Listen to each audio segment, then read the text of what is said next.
Hey guys, welcome to the stream. This is Arriagada coming to you live from the Hangar, Billiards and Sports Lounge. We're here at 121 Scurfield Blvd, and we're here for the medium Fargo FAIRMATCH Open 10-ball and 8-ball tournament.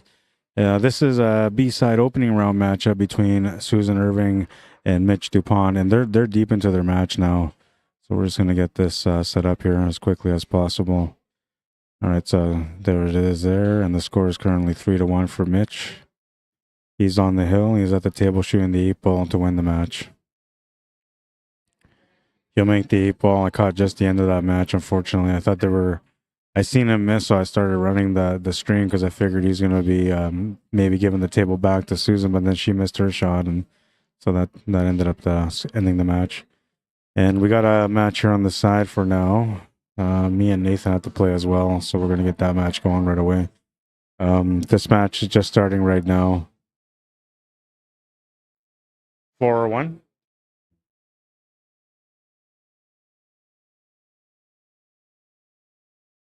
All right, so that match was a B-side match. This one here is also a B-side match. And these guys are still playing. So me and Nathan will start our match. That's what we'll do. I'll set up the scoreboard here. I believe it's a straight race to 5. Nathan Wood. Still not playing much, but, you know, decided to play tonight anyway, so we'll see how it goes. Nathan's a good opponent, too, because he shoots fast and he's a very knowledgeable player, so it should make an interesting matchup. So hope that the rolls don't go against me and they roll with me. This will be an A-side semifinal.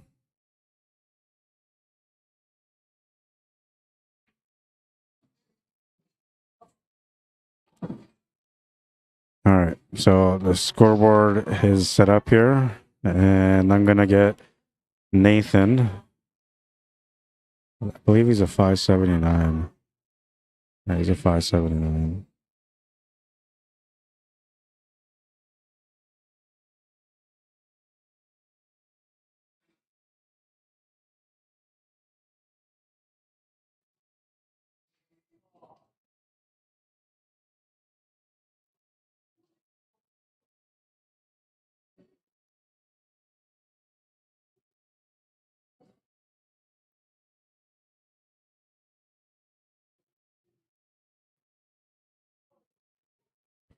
All right, so there's our Fargo. Well, I guess we'll wait till we start our match. I'm gonna find Nathan so we can get this match going.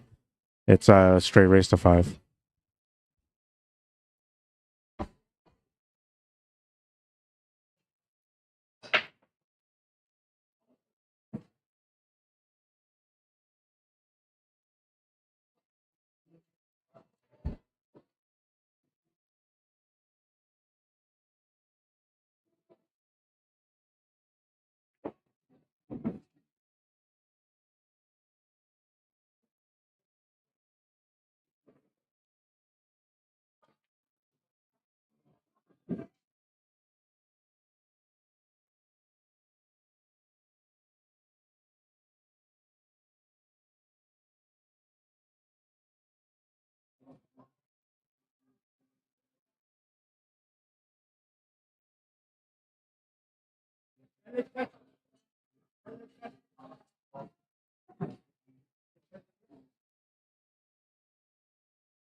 All right, so me and Nathan are gonna start up. He's gonna break the first rack.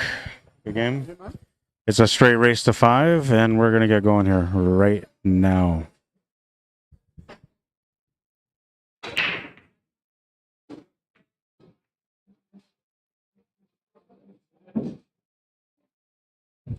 You scratched the white ball, so it's going to be my turn to shoot. I just got to change one thing here.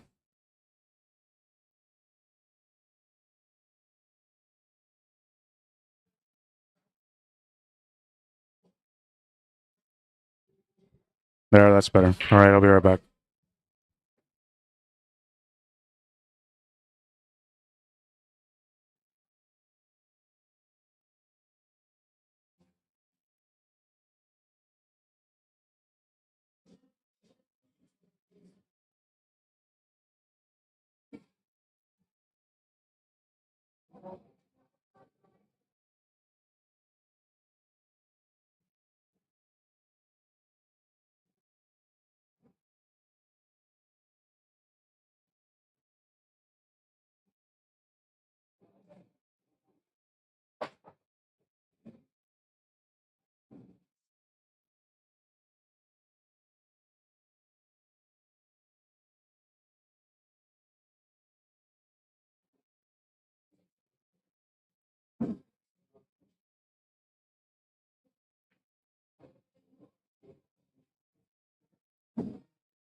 Got a little thrown off on that one.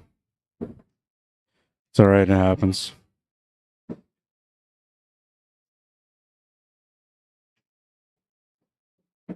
All right, Nathan wins the first rack. It's my break. Oh, and here's our Fargorates. I got to put that up too. Nothing I can do about it. I missed a shot, but only I got distracted. I was focused, and then I got distracted, and then I shot, and I should have just reset. I'll be right back.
Well, looks like I'm gonna be down by 2 now. I wasn't sure what to do, but what I was trying to do and what happened wasn't what I was trying to do. I was trying to bank that 7 up towards that 9. He's gonna not give me much of a shot here, I don't think. I'll be back.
Can't seem to catch a break, though. I played a good safety, just didn't catch a break. 2-0 down.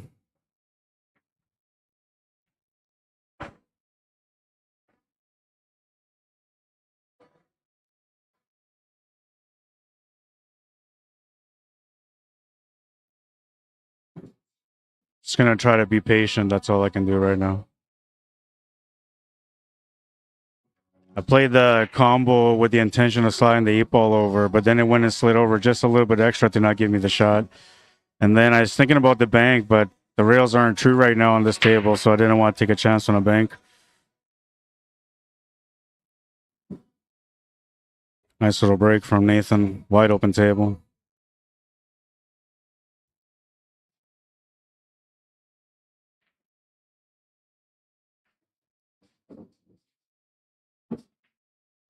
Oh, okay, hang on. Something's going on with the stream here.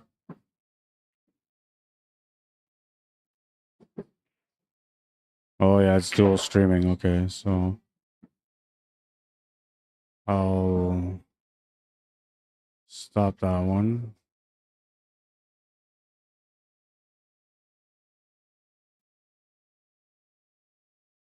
That was a nice shot.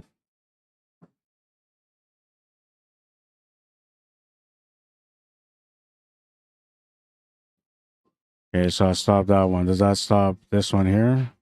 Hopefully not.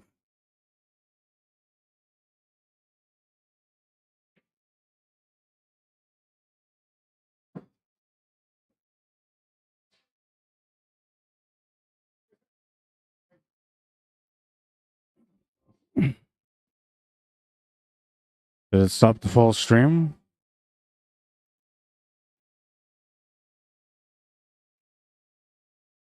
No, okay, it's still playing. That's good. We're nothing for you.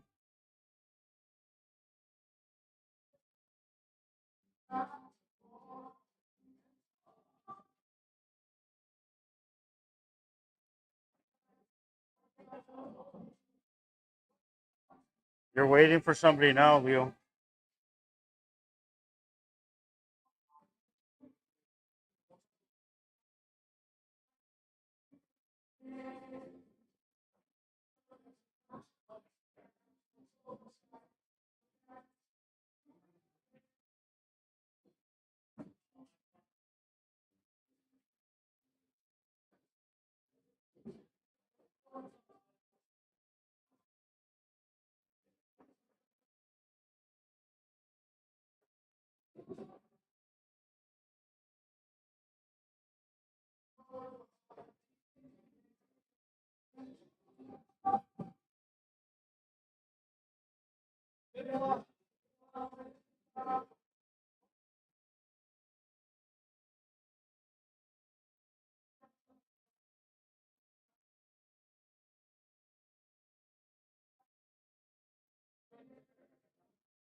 Yeah.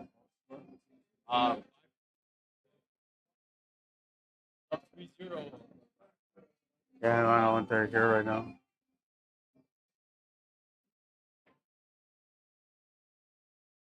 Three, 5. All right, so now you're playing against Mitch DUPONT. It should be a 4-3 race. Check right now. Oh, Mitch doesn't like that I get a game on. 4-4-3 versus 5-4-2. Yeah, 4-3. He goes to 4, you go to 3. Okay. And, all right. Yeah, and then Jose, you play against Ray, race to 5. 5 each? Yeah. Yeah, if you guys want, you guys can be the match after this match. You guys can be the match on the TV table after our match if you guys want. And then just let the B side catch up a little bit. So 4-3 for me, right? Yeah. Good luck, man. Yeah, you too. Good luck. Yeah, thanks. All right, so I'm on the scoreboard. It's my break.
Oh man, I went and opened up the whole table for him. And I was just trying to play a safety. First, I was going to go for the shot and then set up shape for the three, but it was tough to get back on the three. So I said, I'm going to play safety instead.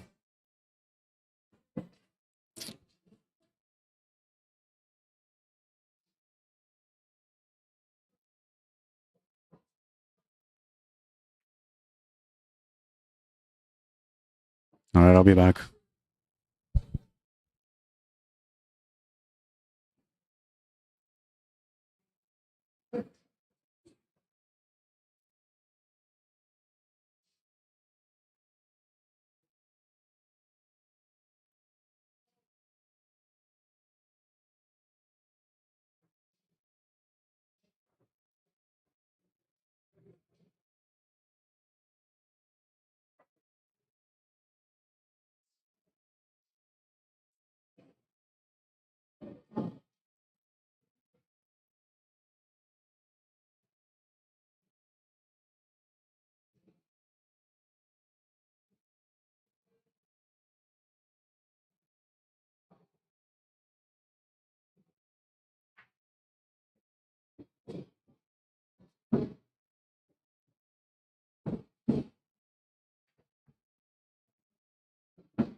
Not sure why you scrapped the table. I guess you figure with a ball in hand, I'm going to be able to finish that. And I shouldn't have missed that 7 ball, but I wasn't ready for it. I wasn't positionally, I wasn't ready. And I tried to reset twice. And then the third time I figured out was good, but I wasn't, obviously.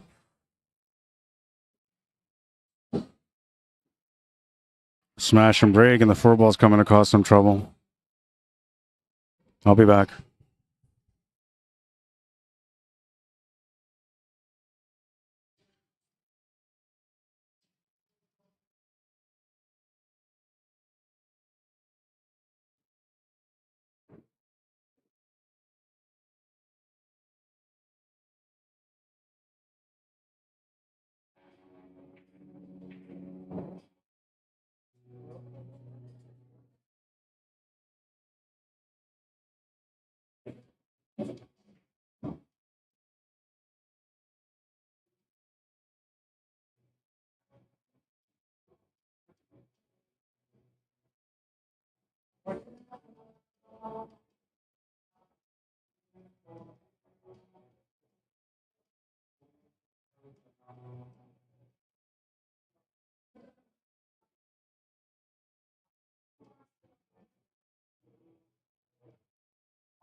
Good hit, but I didn't get rewarded. He's going to try to put me behind this 4 now.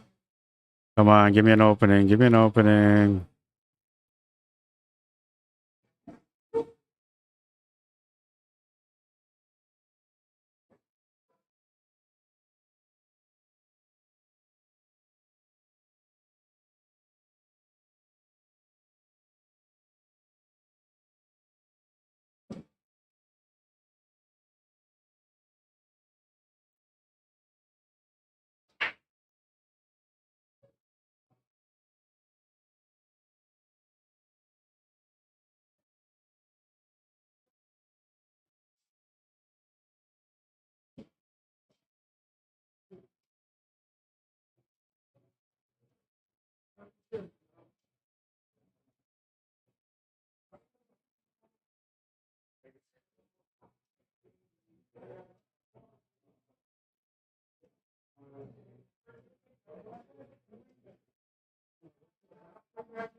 Table's working against me there.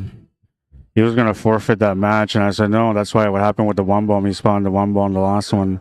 He was gonna scrap the match, and I was just saying like, "Hey man, just let me play my game, right?" Because he's just talking too much to me while I'm playing. I'm just trying to shoot, try not to, I'm just trying to play my best game. That's all. But I'll be back.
I don't know if you guys seen that, but there was a little dip there at the last second, just robbed me from the shot. I had a perfect shot on the four ball, and it took a dip, and I couldn't see it.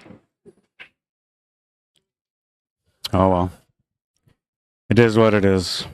I'll end up trying to battle through the B side, I guess.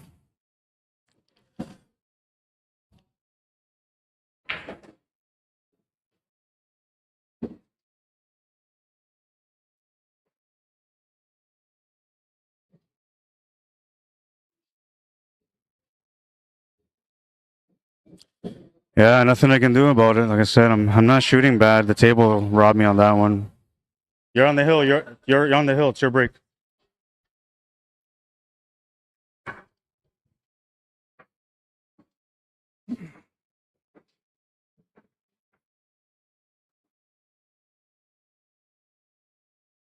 I want to be upset. I want to be worked up, but honestly, that's not going to do much for me. And I still have to think about the battles that I have to endure after this match. So losing on the ace, it doesn't mean you're out. It just means you have to work a little bit harder. And that's the way I'm going to look at it. I'm just going to take the rest of this match and just warm up with it. And hopefully I'll be ready to go for the next match. All right, I'll be back.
Bad luck there again, getting hooked on that 5-ball.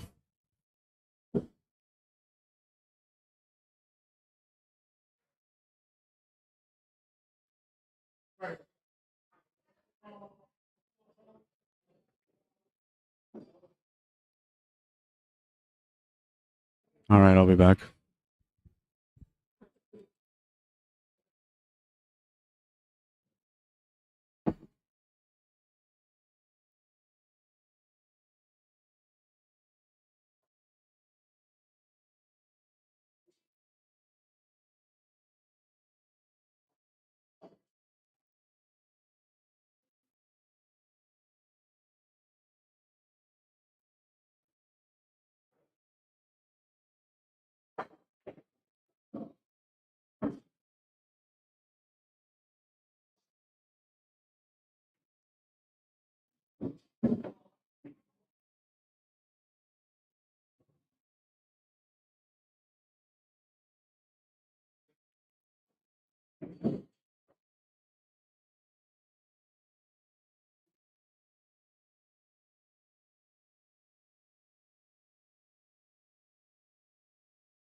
Looks like he's opting the safety option here.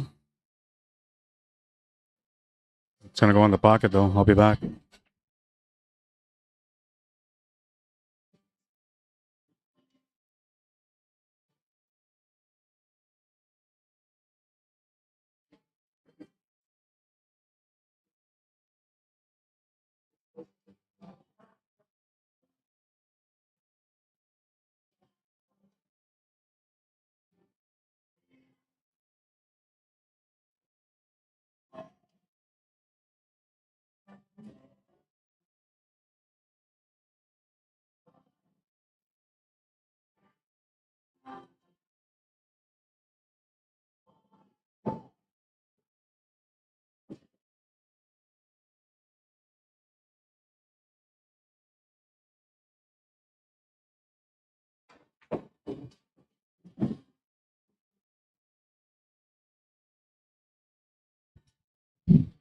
That was a nice shot to get onto the 3 ball. Is he heading out the 10 ball? He's going to go for the 10 ball.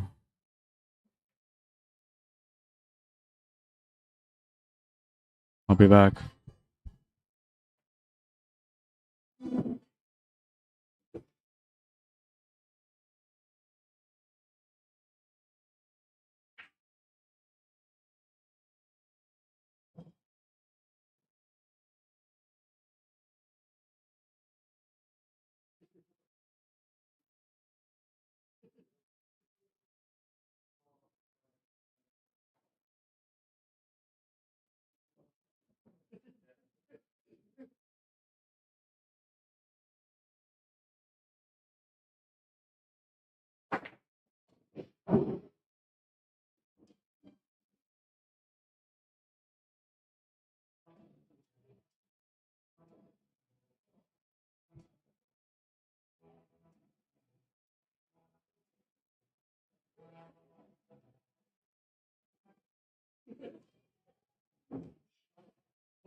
I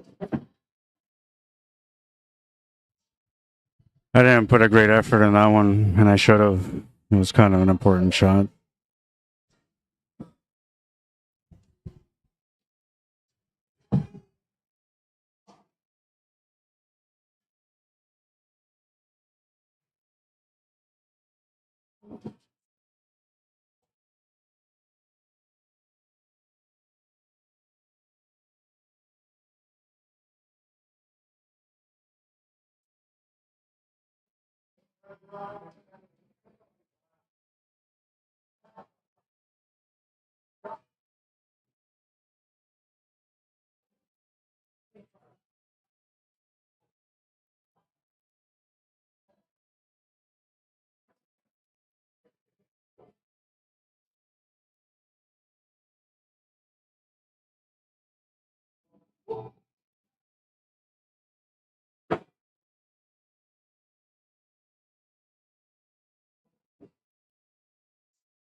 Tough to get on the 6 ball. He did pretty good for himself, though.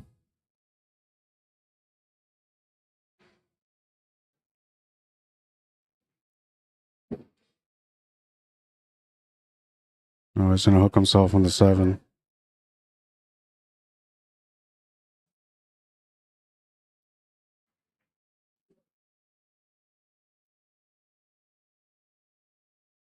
I'll be back.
All right, we're tied at 4. Goes to the last rack.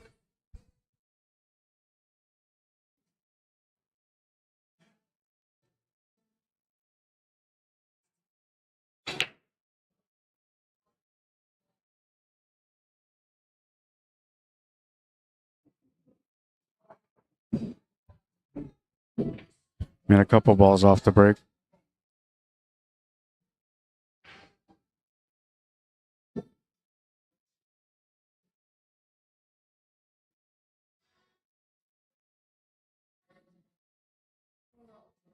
Looks like it goes. Might be tight though.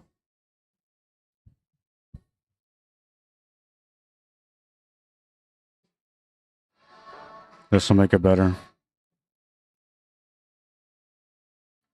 And now the 3 balls there, the 4's at the bottom, so he's gonna have to do something here for a combo maybe.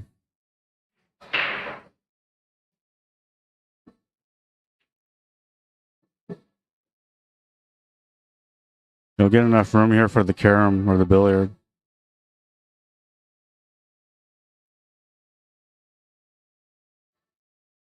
He's gonna miss it, and I don't think he left me a shot. I'll be back.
All right, so I ended up winning that one. Just a little bit of luck at the end, but I wasn't catching any luck at the beginning. I just said, just be patient, deal with whatever comes your way as best as you can, and when it doesn't work out, just try to swallow the pride and let it go. Got myself an opportunity. These other guys are playing their match up here. I'm gonna say about them switching the match over here, but we might actually hang on. We might have another match up here for this table right now.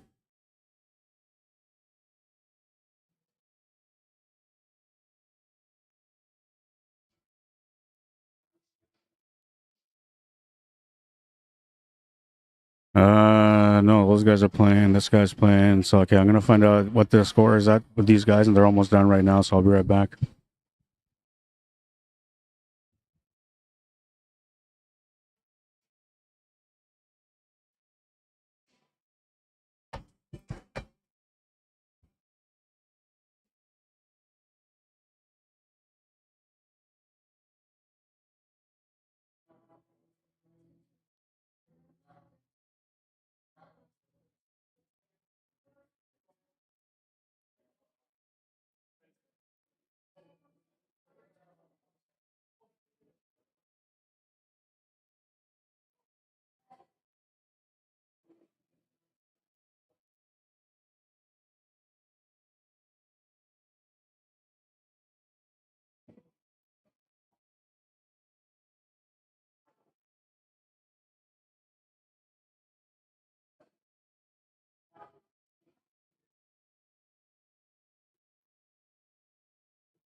Okay, I got a couple comments there. So these guys are gonna come switch over here. It's 3-1. We'll put Ray on the left here. And it's a straight race to 5. Ray Perot against Jose Herrera.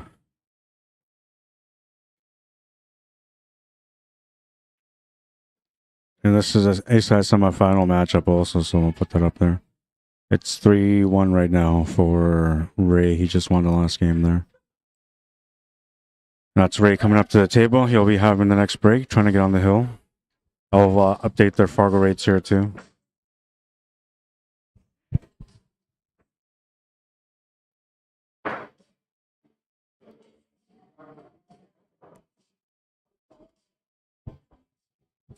What's up, guys? So on YouTube, I'm not streaming on Facebook, by the way. Beatles still playing on YouTube says thank you. Nate Russell said, "What up, Rod? Stay positive. There's a lot of pool to play before your match is over." I did have a question: Is if 479 classifies a medium Fargorate? Kind of. The way like medium Fargorate, what that means is there's 3 settings for how you can calculate a match. There's a mild, a medium, and a hot. So we're going by the medium. So if you go onto Fargorate, onto their page through your phone, you'll go to where it says search players, and then underneath, like if you hit the home button, it'll take you where it shows you a bunch of little options. You can look at match chart, and that's how you do match chart there. You enter one player's Fargorate and the other player's Fargorate in the other box, and then you go anywhere between R1 to I think it's R10 they have, something like that. But our R1 would be race to 1, R5 is race to 5. So like for us, we base our A side on R5 and our B side on R4. But I think like if you were to think about like what's a medium level player when it comes to Fargorate, comparing like the worst player in the world versus the best player in the world, it's roughly about that, yeah. Like 450, 475 roughly. That's like the middle of the pack. Actually, it's more like 400, 425, yeah, something like that. That's the middle of the pack. Eero says, "What is the cutoff for Fargo rating, and does it need to be robust or whatever it's called?" Yeah. So, and if they don't have robust Fargo rate, then we just calculate it. We figure out what they have, and we go with that. And then usually I'll give them a starter rating until they get to 200 games. Once they get 200 games, I'll use that to run it with them.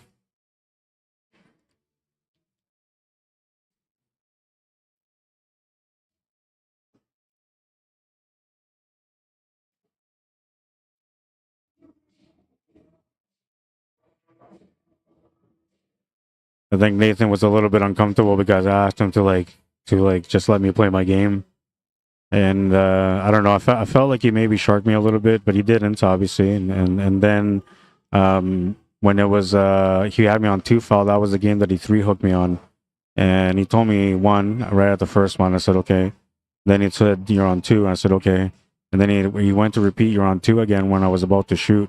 So that's when I went up to him. I said, "Hey man, do you mind just letting me shoot? I just want to play my game, right?" And whatever. I said, and he's like, "Oh, I'm not trying to shark you." I said, "Well, it felt like you were." I said, "But okay, whatever. That was that." But I think it kind of bothered him a little bit. And I just want to play my best game. But I'm not trying to throw off anybody either, right? I'm just sitting there waiting for my shot. And I try not to talk in between racks unless it's they're far away from the table or from where I am. Then then they can't hear me. I usually whisper my mic so players can't hear me really. Even these guys right now with how loud I'm talking right now, they can't hear what I'm saying.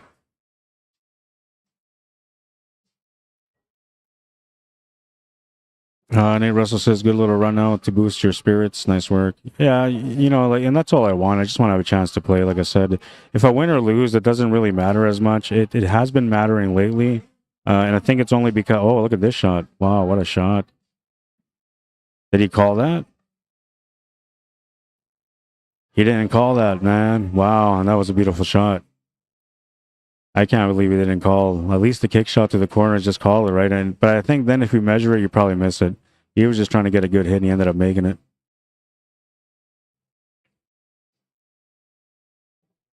And they're playing 10 ball on the A side, 8 ball on the B side, just so you know. We'll bring this in a little bit closer now. That way you guys can see the table a little bit better.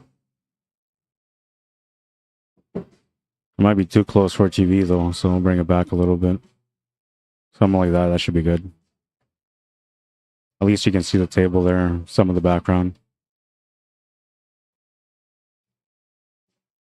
What's up, Harold? Yeah, I'm just going through the motions for sure it was. And, you know, like I hadn't played, the last time I played was about an hour ago, so I was feeling a little bit not warmed up yet. But I was okay with Nathan beating me, just for the record. If he beat me, I was okay with it. A ref? All right, I'll be back. I got to ref this shot.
Yeah, it was a good hit.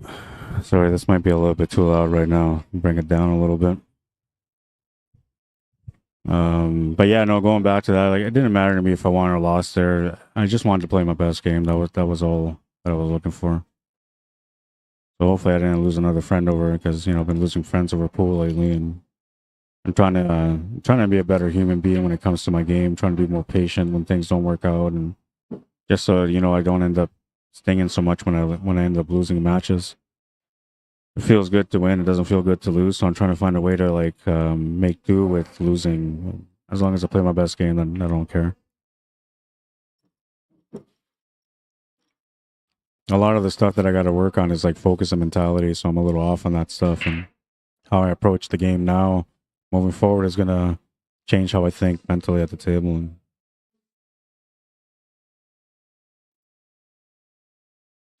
yeah, that was the 3 foul. That's why. Yeah, no, the attitude's not bringing me down. And, you know, and I stopped him. He was going to quit the game when I went to ask him to, like, not shark me out, right? And I didn't necessarily say, don't shark me out. I just said, you know, just let me play my game, right? I was trying to be polite. But sometimes, even when you are polite, people just don't like it. And then if they end up losing that match, it may rub in the wrong way, too, right? So, hopefully that's not the case, so.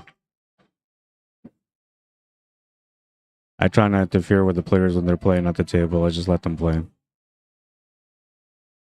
And I try not to interact with players too.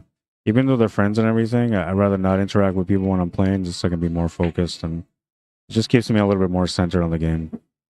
Looks like Ray's going to get on the hill here. Or he is on the hill right now. Looks like it's 4-4, actually. Oh, no, wait, that was our match. I don't know where they are. All right, so he's on the hill now, 4-1. All right, I got the right score. Ray Perot on the hill. Jose Herrera will have to keep fighting.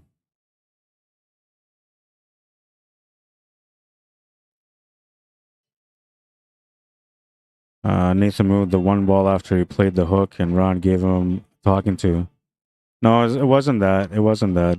That's what happened there when he was telling me that I was hooked twice. And like he told me the first time, I said, okay, right? So when usually the player says, okay, it's understood. And then when I was about to shoot my shot, which was a difficult hit, you know, he says, you're on 2. And I was like, okay, like I just finished trying to figure out how to make this shot, you know, and now I got to reset and do it all over again. And sure enough, after that, I ended up missing the shot and he got me in the 3 foul. But I think if there was no interference, I already had figured out how I was going to hit that shot. And then I lost it. I had to find it again. So whatever, it is what it is. No bad play, like I said. Not on my side anyway. And even if I lost, I would have been okay. As long, because he respected me enough to let me play my game after that. And that's all I was looking for. Just let me play my game, man. You know? So regardless of the result, I would have been happy and content with whatever happened. Yeah, there's lots of gravel on the table. You can see it. Why is that? Like, how does that make sense from snow? And doesn't... hang on. You are waiting for the loser of Mitch and Kyle. Or the winner of Mitch and Kyle.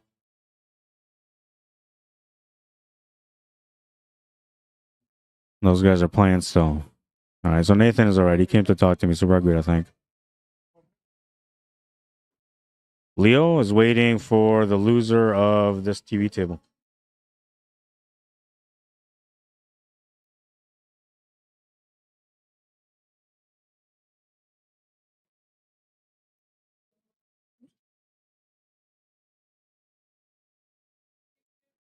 Yeah, and so there's a rule. Like I see Hero here says shouldn't be stopping the ball like that, man. It even hit a ball after you touched it. And that was probably a 3 foul, but that was okay because it was already over.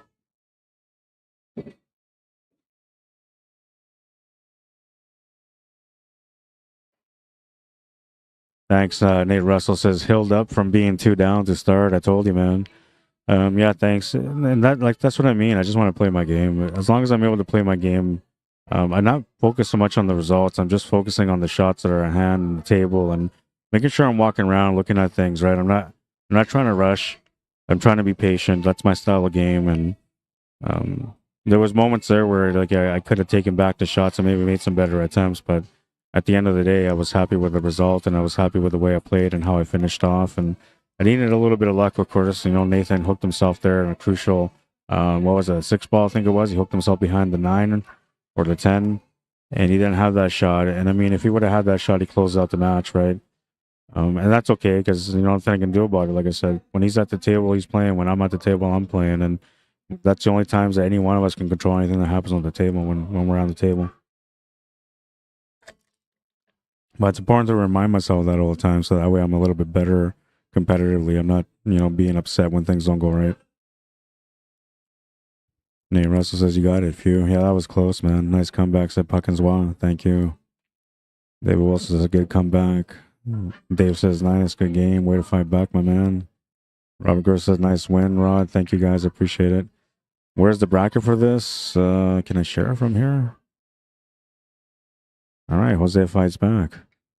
He's on the board again. Down by 2. I should be able to share this, right?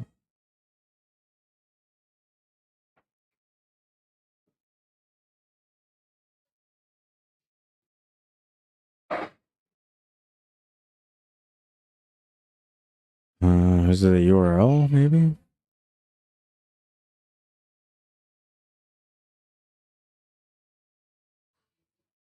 I'll see if this works. I don't know. Might not work.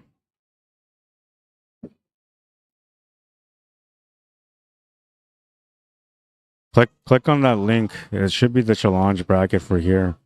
Click on that link. Let me know if it's it. There's only 11 players today, which is about average. We get about 13 at the most, 14 players every Thursday, and it's cut off at 16, so it's not bad. Especially considering I wasn't around for a couple of weeks because I was out of town working.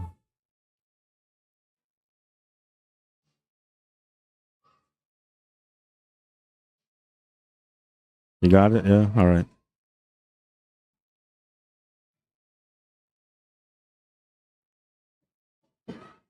Oh, yeah, Fargorate's for these guys. I got to put them up right now, too. Hang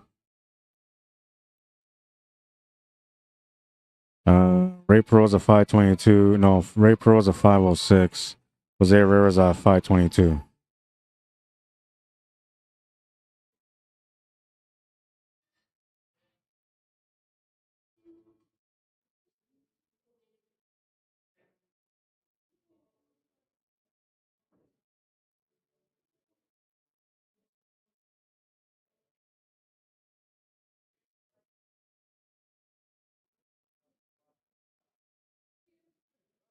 I heard him not being happy about that one.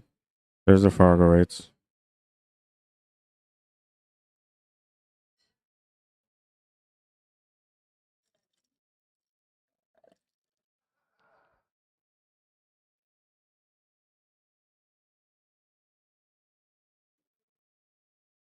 Winner of this match gets to play me next.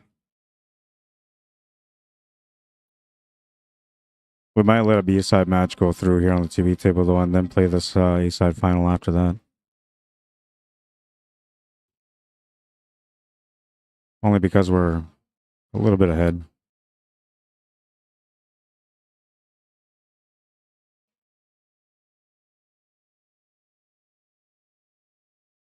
You're very welcome, Nate Russell.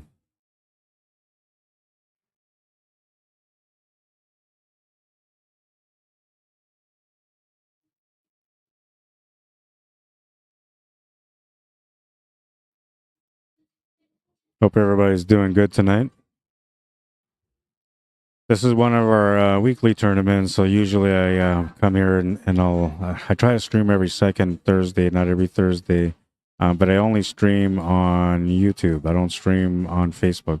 I should actually share that on Facebook, though. Hang on.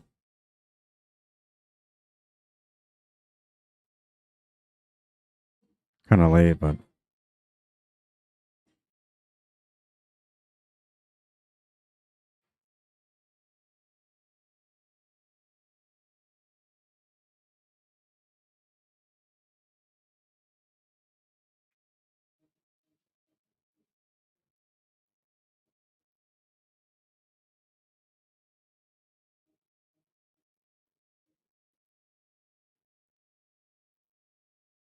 all right. I shared it on my page. I shared it on the local pages too.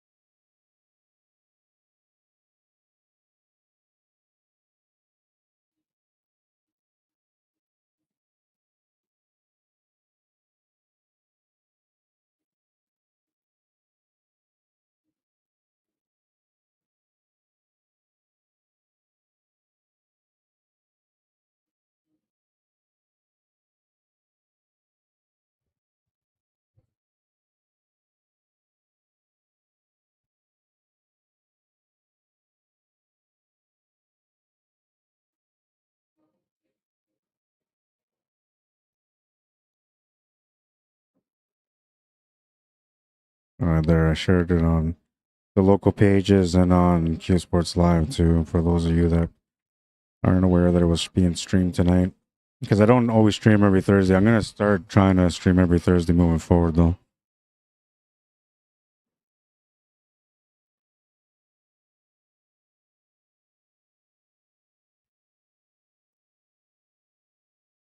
All right, they're playing 10 ball, so Ray will get a. It's out of focus right now. Hang on. I'll bring it back a little bit. Slightly out of focus. That's why I have to reset the angle. Now it's good to go again.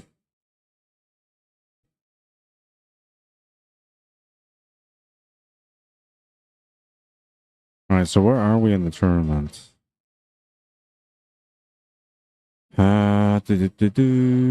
Close this. We don't need that.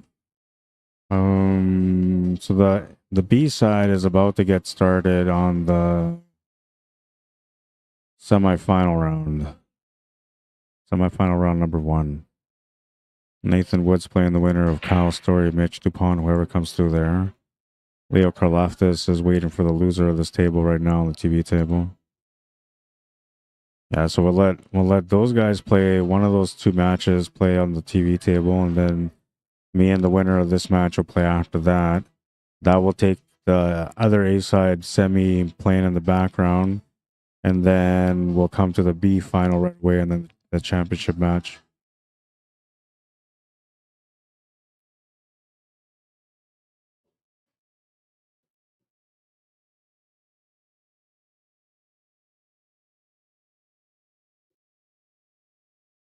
Did Hanyu quit playing? Wants to know, Harold. No, he hasn't really quit. I think it's because like there was nothing here last week. The week before, I'm not sure if there was anything there because I was out of town, and I was out of town the week before that too. So it's like 3 weeks basically that I wasn't around. But now I'm back, so I think he'll probably end up coming back next week, playing it next Thursday. I'll be back for the Sunday Open too on Sunday. I haven't been around for the Sunday Open for a few weeks, also because of work, and I was supposed to kind of maybe work it last week, but then I had the Manitoba Bar Box Championships, and I thought that was going to be done around like 3 or 4 in the afternoon, but it ended up getting done around like 11 o'clock at night. That's going to be a foul. So then I ended up not streaming last Sunday, but I'll be here this Sunday for sure. For those of you that are local that want to come out and play and get on the stream, I'll be here.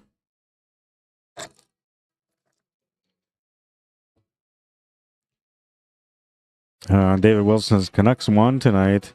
The next 4 games will what? Let's see what it says. Will also be at home and good games. Okay. So what does that mean? Are the Canucks in first now? I know they've been like toe-to-toe with the Jets, which is good to see. Like, it's nice to see a couple of Canadian teams battling for the top spot in the NHL.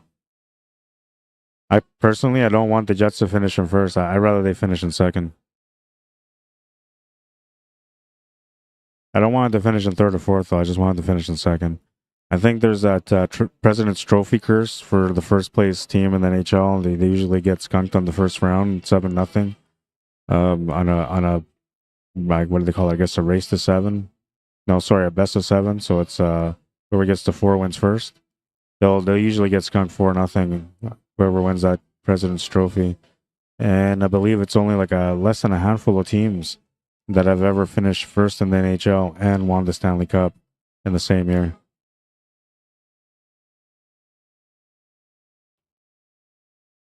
And I'm a bit of a Canucks fan, just so you guys know. I'm a fan of all Canadian teams. I'm trying to think if there's any of them that I don't like. Not really.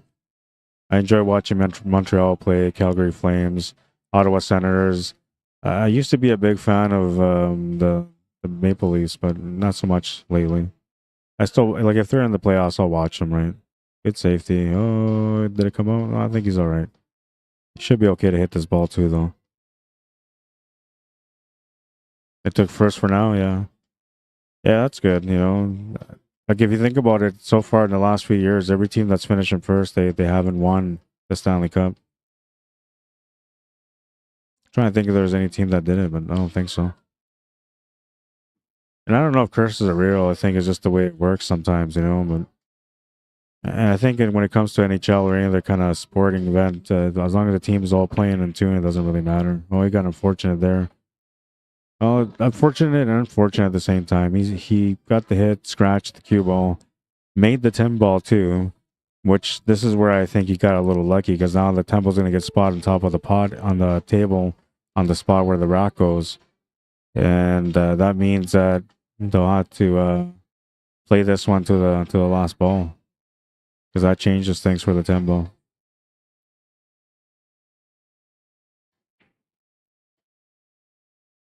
I'll be right back. What happened?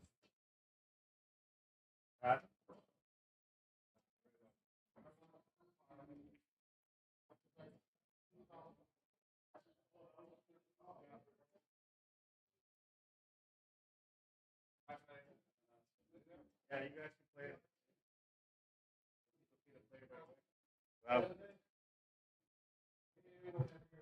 What was the score then? 5-3? 5-2? No.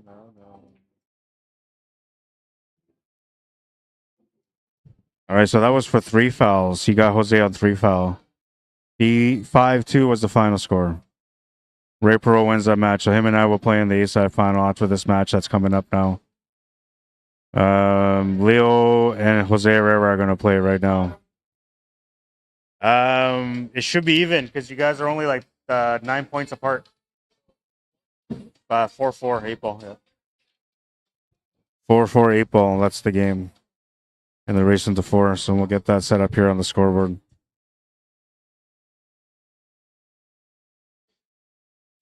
Oh, we'll bring down the Fargorates and reset that too.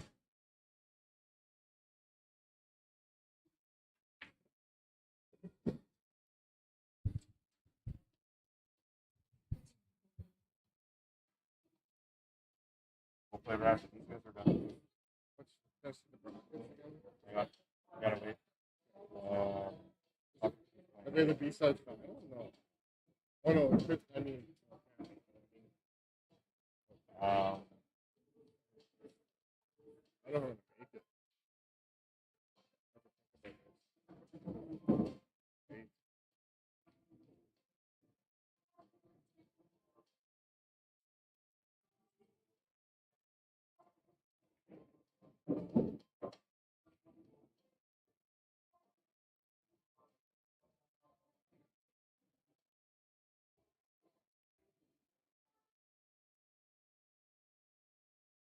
Yeah, so these guys play, then that's why I'm making us play, because then we play and then we play.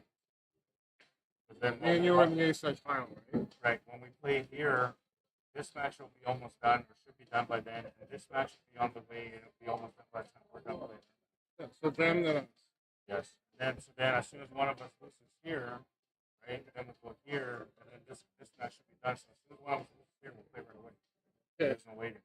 And then the guy that wins the match will only have like 15, 20 minutes of waiting before they play. Yeah, no, that's fine. I'll do my best to stay with us. But,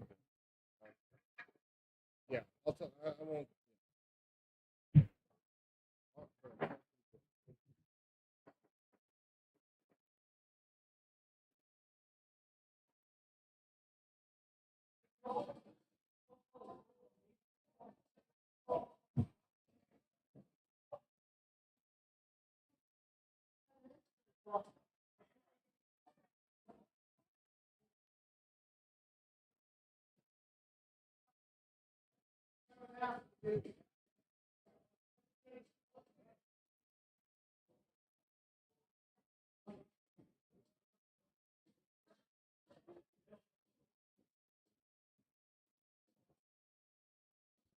All right, B-side semifinal number 1. Leo Karlaftis against Jose Herrera. Leo's going to be breaking first. Jose is a 522 Fargorate, and Leo is a 513 Fargorate.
So as mentioned earlier, they're playing 8-ball on the B side and 10-ball on the A side.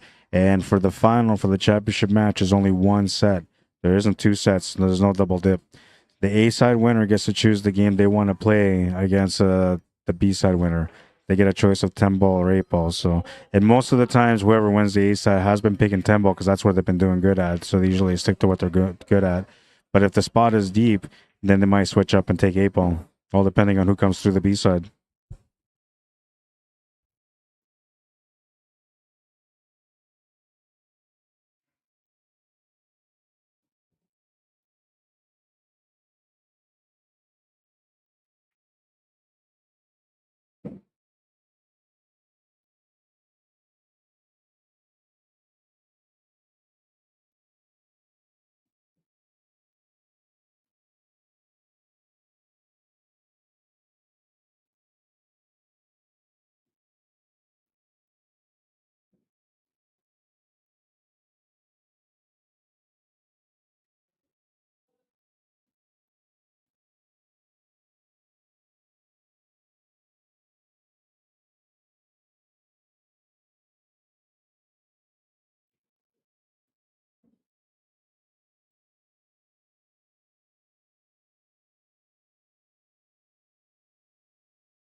A bit of a lucky leave there.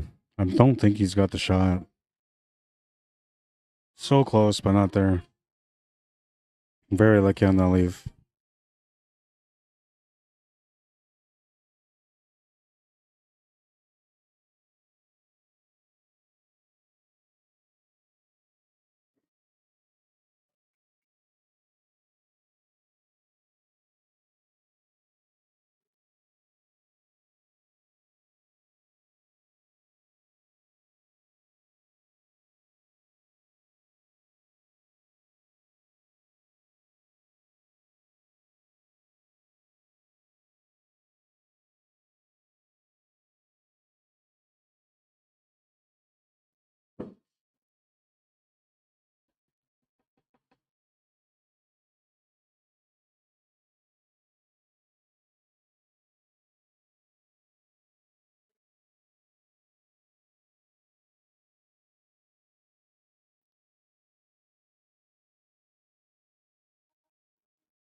All right, so it's 1-0 for Leo Karlaftis. Kind of caught a bit of breaks there in that first rack, but the breaks always go back and forth. Just know that. Be aware of that.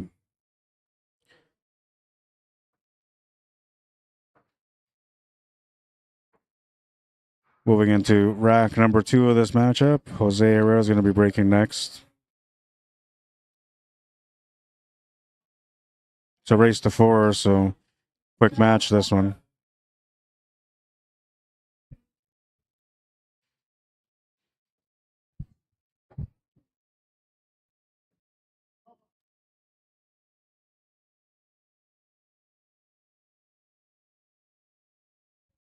I got to excuse myself for a second here. I got to go get some water. I'll be right back.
All right, I'm back. I just had to call a match, so I'm waiting for this match to get going.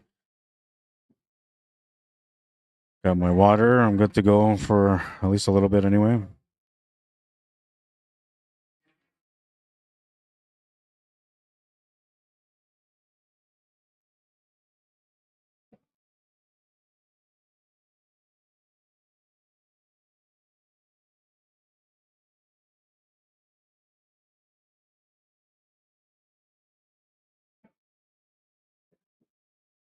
It's not gonna go in. He's gonna turn the table over.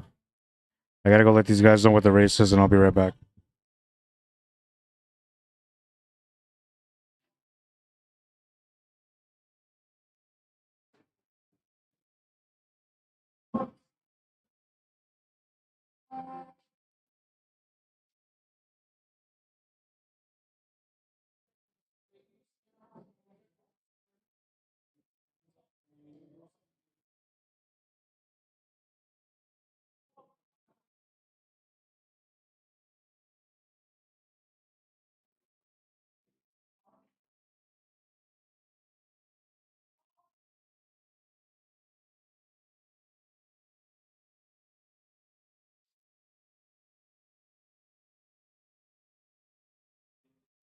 All right, their match is going. Every match is going now, except for our A-side final, which is going to be on after this.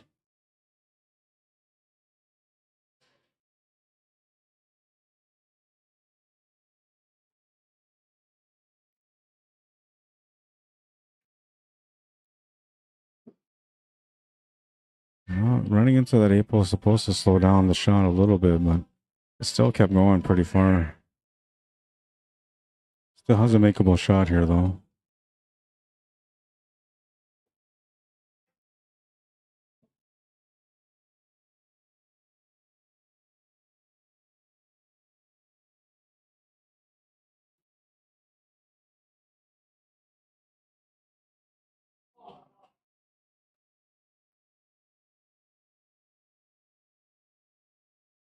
Oh, a little bit of luck off the 8-ball.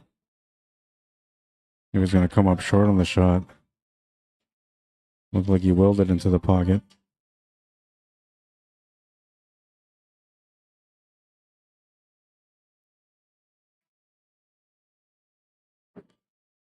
Ties up the match at 1.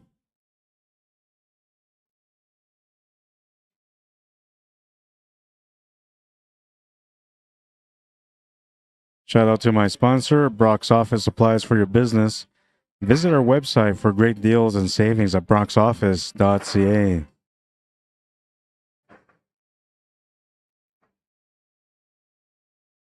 One of the current featured items at broxoffice.ca is an A1 multi-purpose paper, 5,000 sheets per box. And the price right now at Brock's office is $69.99 for that box. Same box bought on Amazon.com will be $90.99. Just to give you an example of some of the items that they have available here at broxoffice.ca. 100% local, owned and operated. They do fast deliveries in the city. And if you're from outside of Winnipeg and you're looking to get some stuff shipped out, they'll give you some great shipping rates. Smash and break on that one. Everything went to the pocket. Really nice table. Because the 8-ball sitting on the bottom right corner, I'm thinking that we're going to end up going low ball here. And maybe the 5-ball or the 4-ball could be the option to start. I think the 5 will be the better option. But the 5 or the 4 wouldn't be so bad. It's going to make the 5. Really nice break from Leo.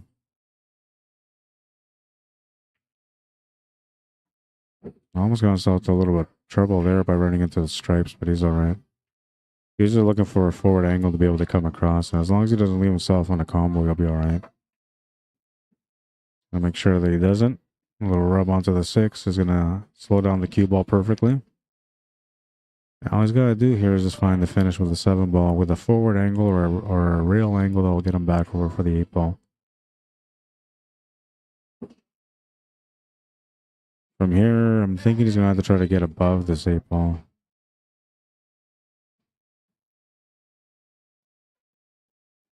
Yeah, that's the way to go.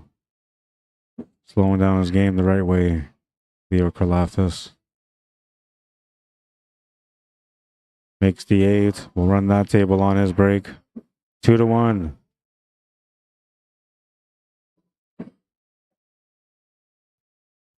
Jose Herrera will have a chance on this rack. It's his break now coming up here in rack number 4.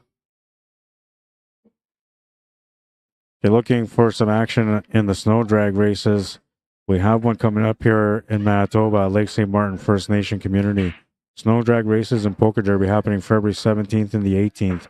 Over $60,000 guaranteed cash prizes with trophy for first, second, and third. It's going to be a really great event. If you guys want to register for that one, you can contact me directly, or you can look up my friend Brad Beardy.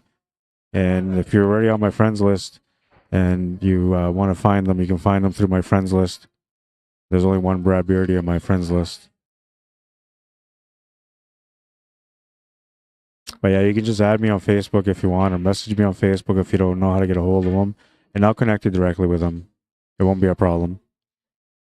It's going to be a great event. You're looking at, prizes up to $5,000 for first. It's crazy how much money there is. All depending on the amount of entries that come out, though, right? For each division.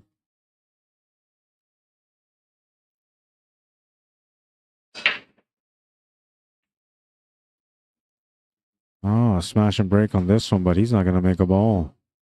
Dry break means that Leo Karlaftis will get a chance to get on the hill now.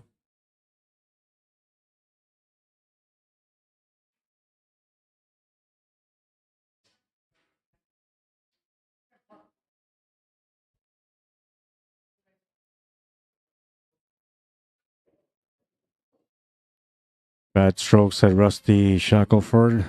Adam Good says, hi Rod, how's your night going? It's going all right. I'm playing the tournament. I'm doing my best to just deal with my mentality. And I survived the last game, which was a tough game. Could have gone either way. I was down. I think it was 4-2. Came back, ended up winning it. But only because he gave me opportunities. If he didn't give me those opportunities, I would have had some tough times there, and likely he would have won that match.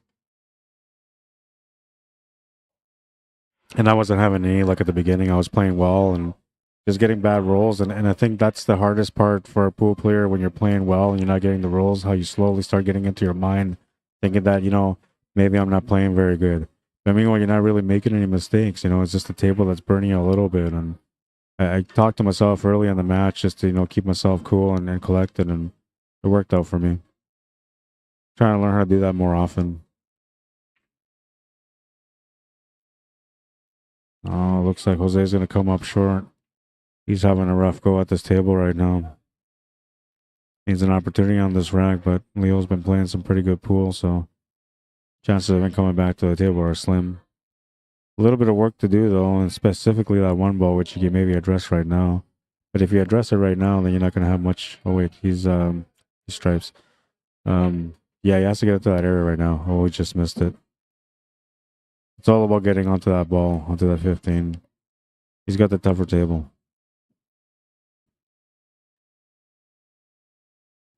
That means that Jose should be able to get a chance to get back on the table. It all depends on what kind of position he ends up getting on that 14 ball, or sorry, the 10 ball that's sitting at the bottom. At the bottom of our screen. Oh, he's gonna shoot that too fast. He's gonna miss it. He's gonna miss it on the pro side. Didn't give him much. There's no real cut on this 4 ball to the side pocket. Bank side's not available. Can't cut it all the way to the corner because the 7's blocking that. I think here you just gotta be patient. You know, just find the shot and play it safe and try not to change the table too much. You know, you know you got your opponent in a decent spot right now. It's all about how he gets shaped for the 10 ball. So limit the opportunities for him to be able to get on that ball, or put him in a situation where he has to take that ball and with a wrong angle. You know, that will work too for safety. Like taking the cue ball down off the 4 into the 7 ball, like that will work perfectly.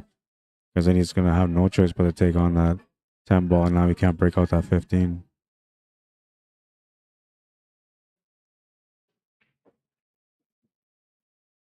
All right, play safety. He's gonna leave an opportunity here still. Having a rough go at the table right now. But I guess, you know, he didn't get a lot of confidence from that last match either because he ended up coming up short in the battle. So right now, like he's not on the top of his game. He's still trying to figure out where it is and how to get it back.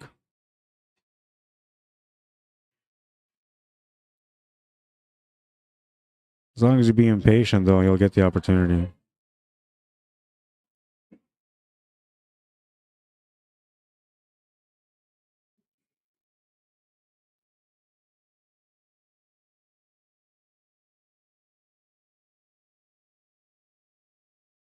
Patience game.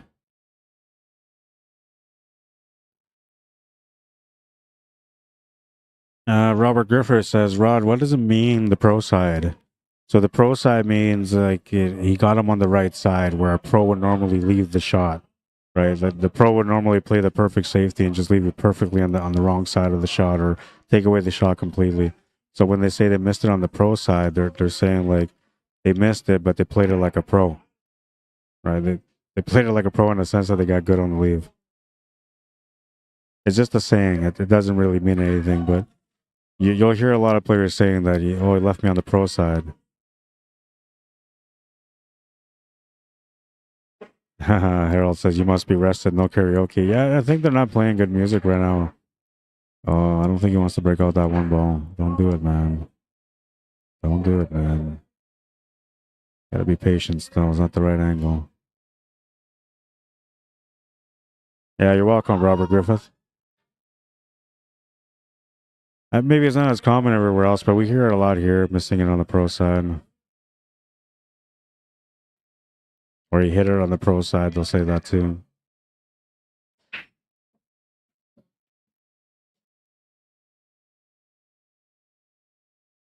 But there's a huge difference from hitting it on the pro side or missing it on the pro side versus a pro doing it, because usually their work is intentional. Where when we use this term, it's more or less somebody that got lucky and left you on the right side of the shot that you didn't want to be on. Yeah, that's good that he didn't take that one. It's okay if he didn't make the shot. The only problem here, though, is that he's giving him the breakout angle on the 10 ball. And I think Leo's going to take it. The only thing for Leo is that it's a bit of a gamble, because if he doesn't get anything to shoot at, he's going to have to turn the table back with the one ball open. But maybe he's going to be patient here. We'll see. He didn't look at the breakout option, so that's not in his head right now. Oh, he's looking at the breakout option now. Okay. So this is where he's like all in on the breakout. He needs to have a shot on the 15. If he doesn't, very small chance that he's going to be able to get onto the 9 ball. Got on it good enough to be able to make a shot. got cue ball angle to be able to come across for the 9-ball also. Oh, he's going to stroke that one right into the pocket. Very nice shot. Comes up short here on the leave, though. A little bit of a masse shot coming up here.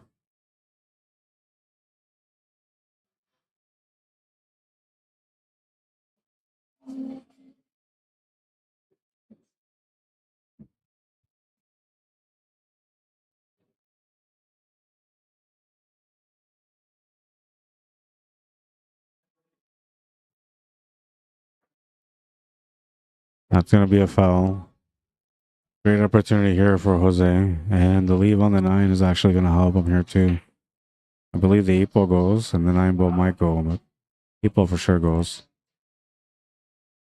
With the ball in hand, he should be able to coast through this rack. Looks like he's on a break, though. We're waiting for him to come back.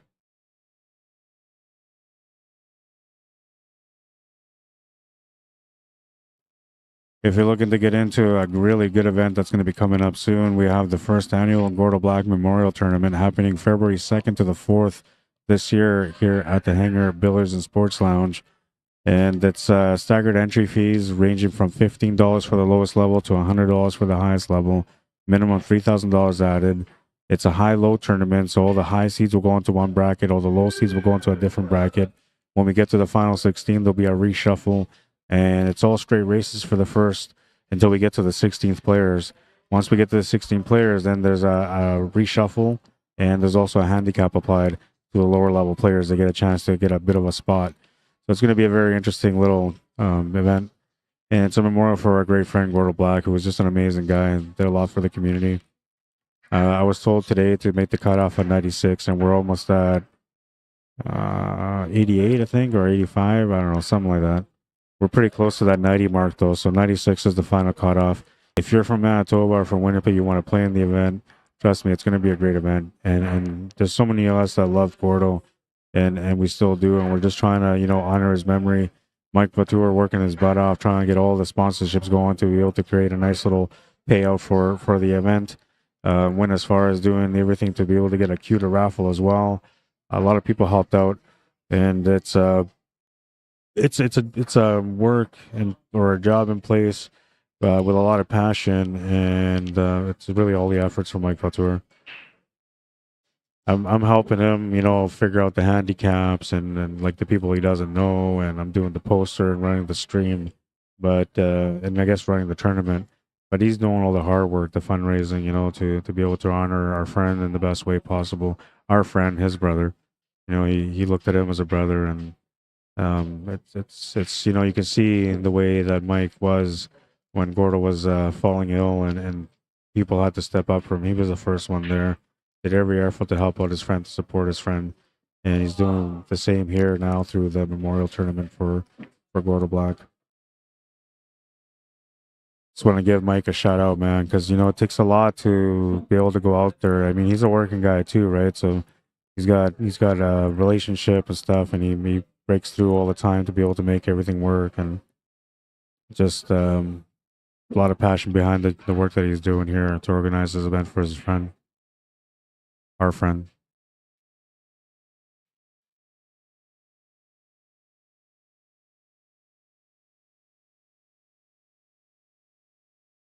But if you want to sign up for it, just message me.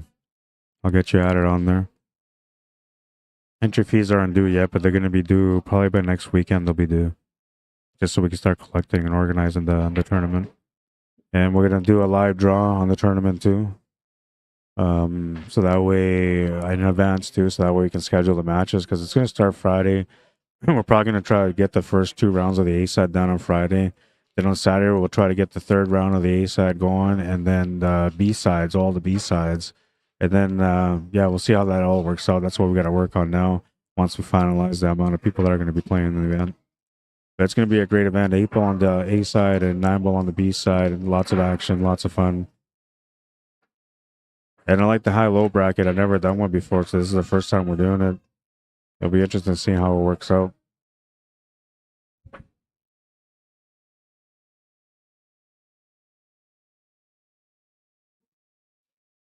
if you knew Gordo and you couldn't make it for his event, and you want to, sponsor some money, it doesn't matter what you add. Anything you want to add, it will go right to the event.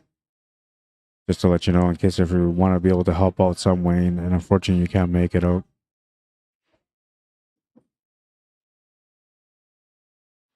Harold Mito says, I have bad shoulders. Any advice how to do a jump shot? So there's a couple of things you can do. You can use there's a little headrest thing that you can use for a bridge. They make them now that are like the height of a jump shot. They actually have one that has a little circle in it where you can put the shaft through it, and then it keeps the shaft in the area without it moving, so it makes it a little bit easier for you to make the jump. So that's one way you can do it, because then you have something that will set the jump point for you, and you don't have to worry about too much except for the stroke itself on the shot. But if you want to stay away from that and you want to just find a natural way of doing it, you have to do it with a dart shot. You can't really do these like there's the dart shot or the other way that you do the jump shot. The other way is no good for you because that's when you're raising up your arm the most. The dart, you're not raising up your shoulder as much, so it allows you to do it. But there's going to be some times where you're really close, and those times you're going to have to bring in your shoulder into it. But yeah, you can find a device that will help you, man. Then you can just use a bridge, put that little piece at the end, and now you got a nice natural jump. You can relax your shoulder on the jump shot, and everything else is kind of in front of you. The technique of it is behind it anyway. Robert Griffith says BK Rush. What does the BK stand for? Sorry for so many questions. I wonder. Actually, I never. What does the BK stand for? All right, I gotta find that out. That's a good question, man. When you have a good question, it's not a problem at all, and you got a great one. I'm gonna find out.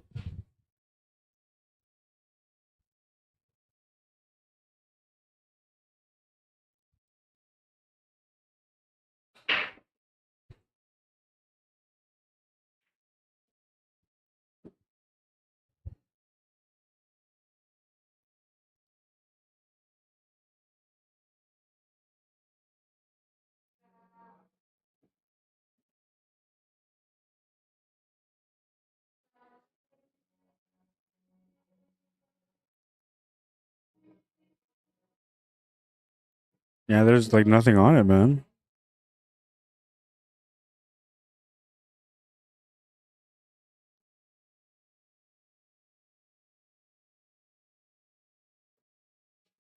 Anybody else know?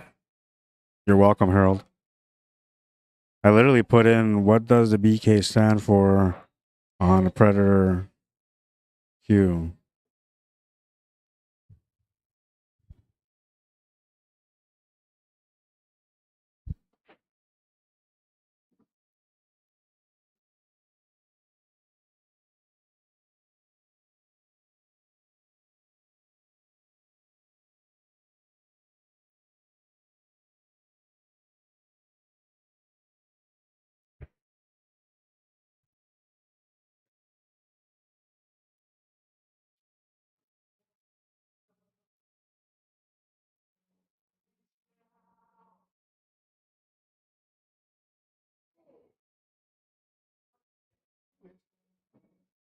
Ball in hand.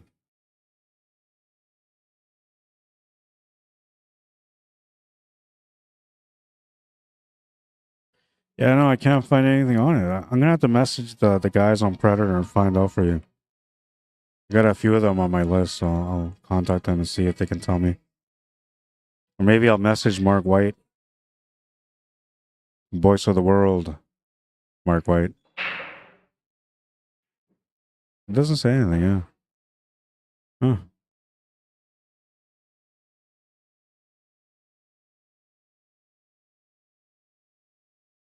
Would it be Break Kit? No, it seems kind of weird.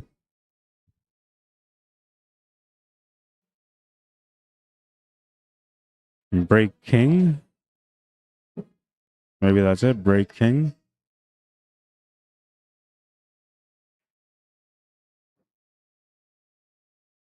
Yeah, I don't know. I'll have to look into it, man.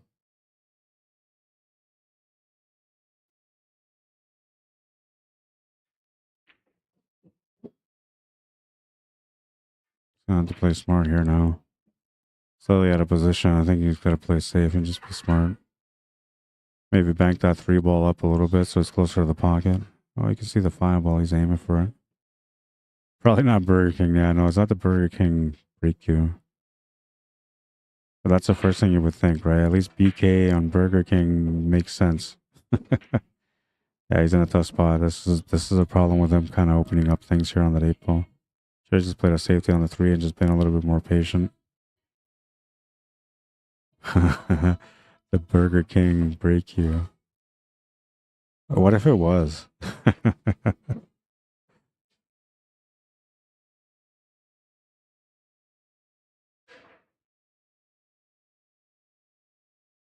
But what if it was like break Q, but like instead of using the Q or the C, they put the K, KUE, break Q, BK, break Q. I don't know. Now I'm just guessing out there, man. It's like my singing career. It's not sure what's going on, but I'm trying to figure it out.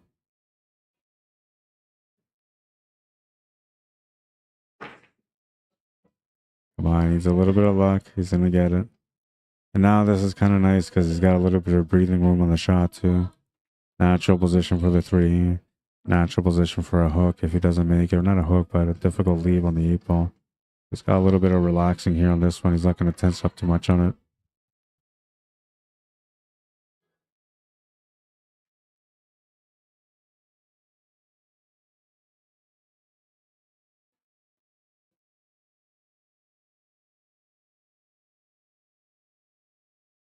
Oh no, he's going to miss it. But he was on the safe side as far as the leave, and he's left not much here. Just a bank shot or a safety, and that's about the only options he really got left. So it's not bad. It worked out okay, I think.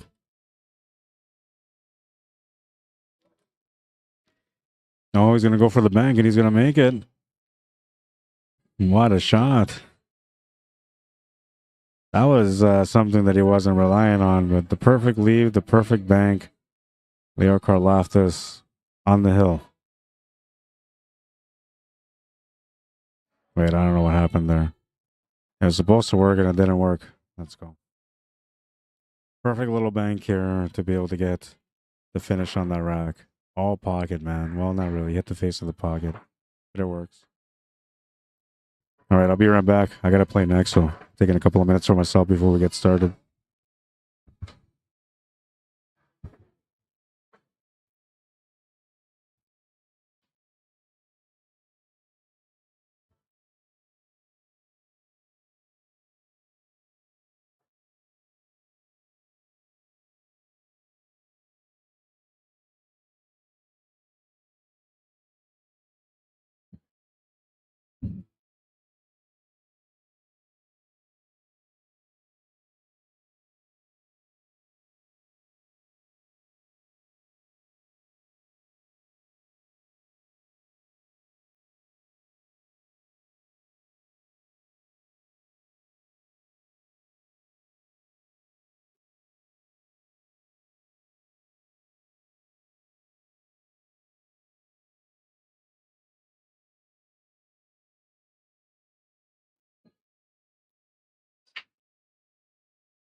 Gonna make things happen from here somehow. If he can just make that 15 ball and can maybe spin his way into that 13 ball, which will kick up that 14 ball for him.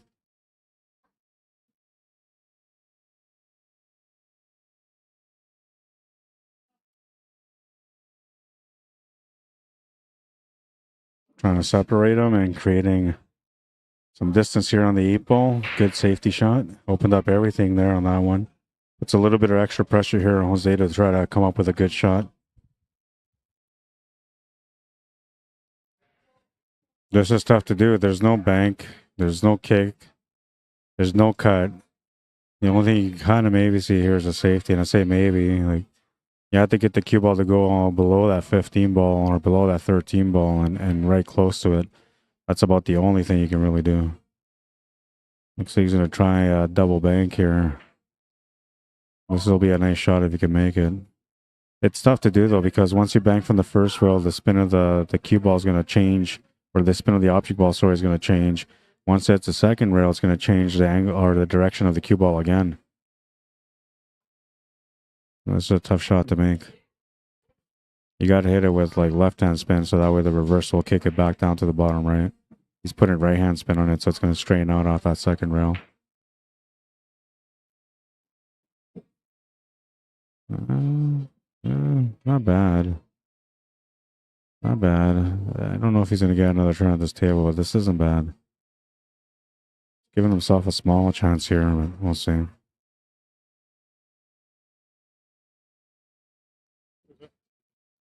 Is your next your, you know?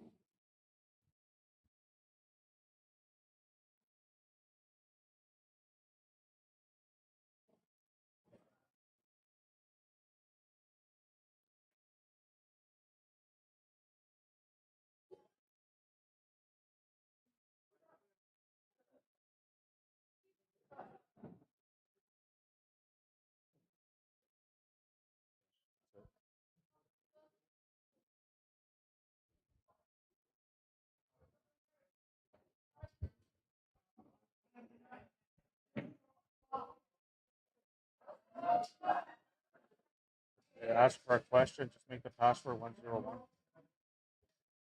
Wherever it is, I'll just punch in 101.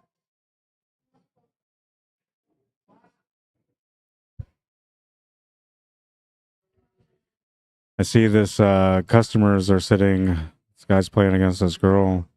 And the girl, I don't know, man, she's like spinning her sword around. 101. Or 123, that's where you're going to make it? That's okay. That works for me.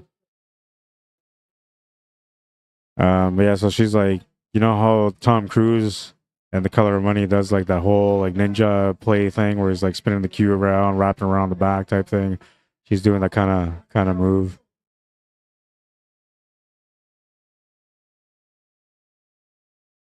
I was expecting her to be a shot, and it was a pretty straight shot to the side pocket. So she must have watched that movie, and maybe she's just feeling the moment.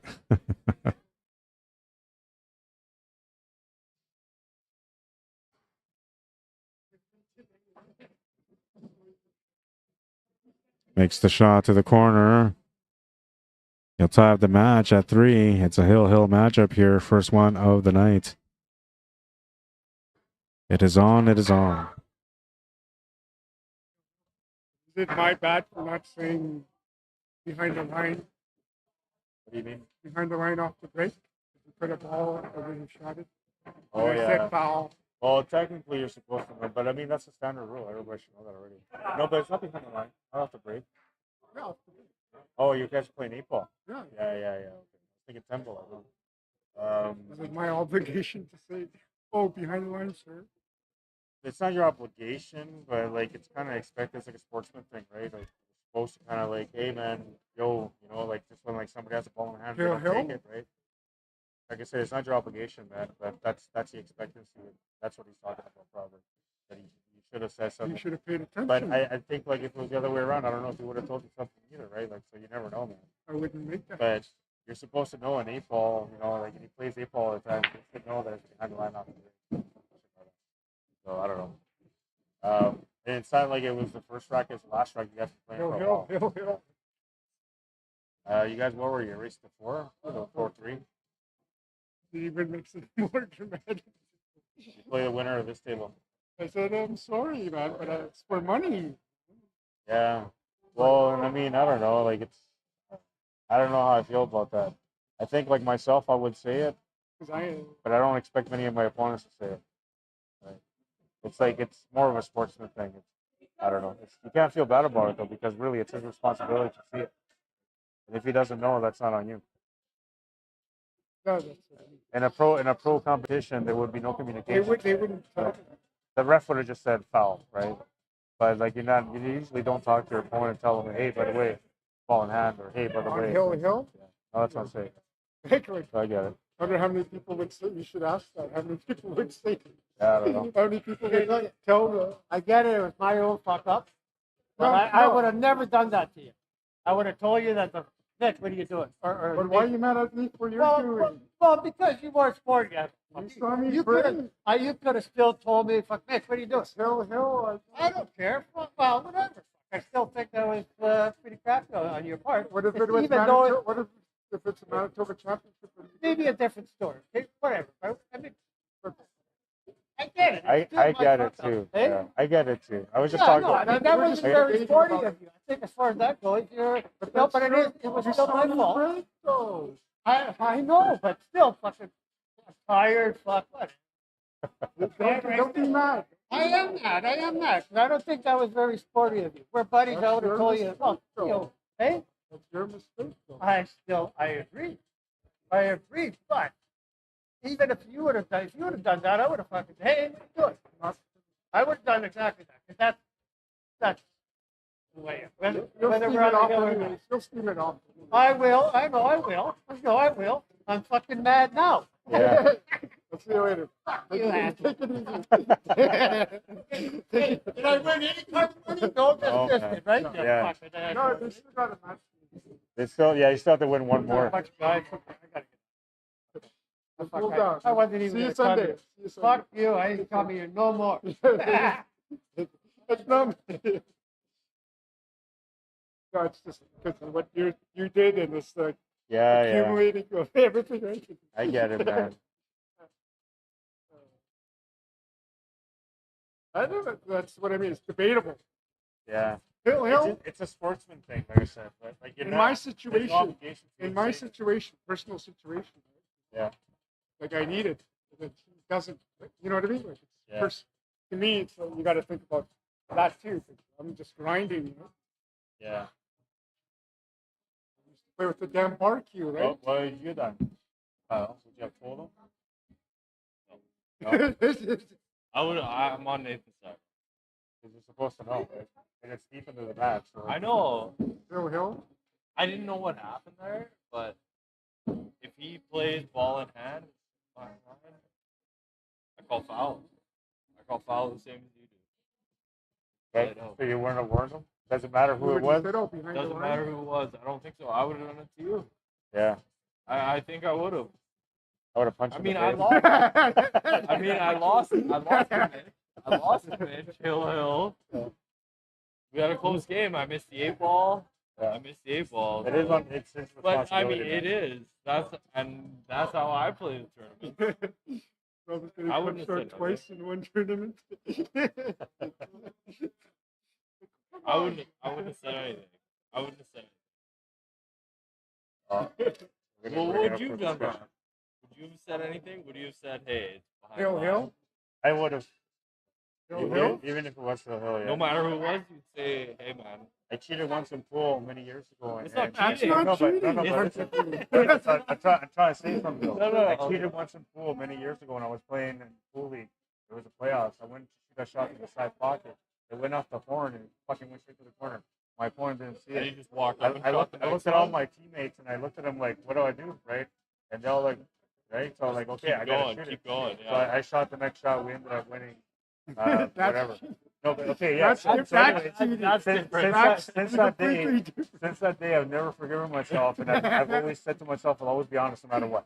That's like, different. That's why I know that if it was Hill and I see my opponent doing that, I would say, hey man, it's behind the line. Really? That's I wouldn't. No. You know why though? Because I wouldn't have felt good if I beat him with other things, right? Better than And walking I outside. think about it, like if I was in the shoes, I would want somebody to tell me too. Right? So I would too, but if they don't tell me, you that's, can't be pissed off about it. That's the one thing. Yeah, you If I can't be did it pissed off. and it was him, I can't I'd be mad at him because he didn't do the right thing. But reality is, it's my fault. And just like you said, he's gonna take it off. Yeah, they'll shake it off. But I would tell. I would tell. You would tell. I I would wouldn't tell. I would. I'm on team do not tell. I've called guys out on Scotch doubles for going out of rotation, and Yeah. I'll sit there and they can shoot 2 in a row. Say, no. That's foul. We're gonna have to put a ref on you all the time. Maybe. Anyways, you guys are Hill, and you guys are like Okay. Sorry. Yeah, they're Hill right now, so important match for them. Yeah, B-side semi number 1. Oh man, he's gonna miss the shot to the corner. tensed up a little bit there. She gotta knock herself out. Who's that? Oh, you're talking about the girl with the like little Chinese. Did you watch this girl over here? She like spinning her cue around like ninja, you know, and then I'm like, oh, she's gotta be a pretty good player. She has a shot that's like this far away from the pocket. She absolutely missed it completely. Instead of shooting it straight to the pocket, she banked it. Yeah, and this guy says she's gonna knock herself out. I was like, who are you talking about? Then I realized we talking about. Yeah.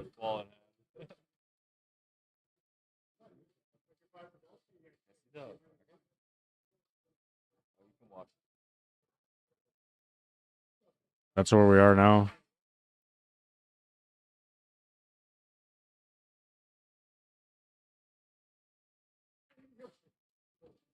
That's where we're at now. There's just this match, and this match, and then this match.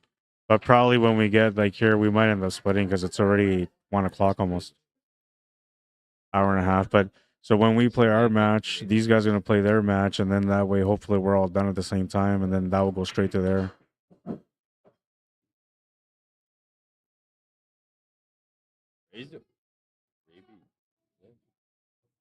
Yeah. Did you? He's a good player. Yeah, he is. That's good win. Yeah. I was down 4-2 on my match. Wait, are you playing right now? No, that's all. We're waiting. I was down 4-2 against Nathan. He gave me 2 chances, and then I tied it up. And then on the last one, I won. Dude, I was 3-2 against Mitch. I was on the hill so early. He got me 4 in a row. Mitch DuPont. Mitch got me 4 in a row. Win that set. I was up 2-0.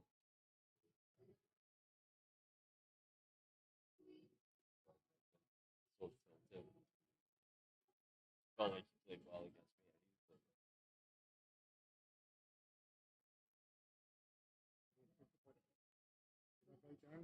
me. No, you're good. You're good. I'm on your side. Just people remaining. It looks to me like it's a really tight shot, but it goes to the top left corner. It does not go anywhere else other than a bank corner. And the bank corner is pretty close too.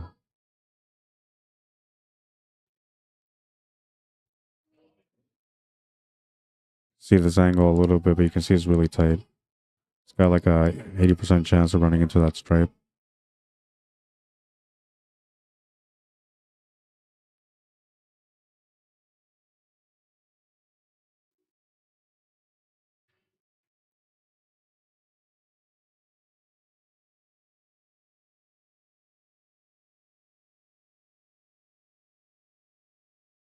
He's gonna miss it.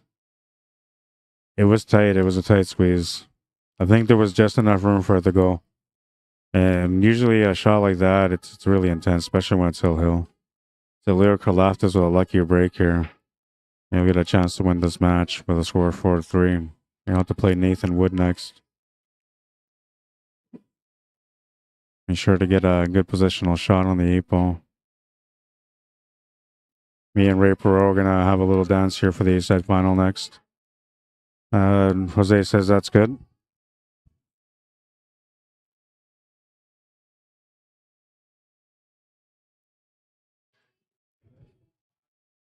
This will be the A-side final now. And we'll bring down the Fargorates. We'll set up the names, get that match going right away.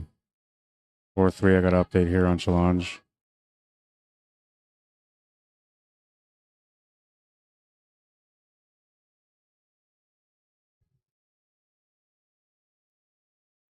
All right, so and these guys, it's probably going to be a 1-game spot. Hang on, I got to look that up too before I get going.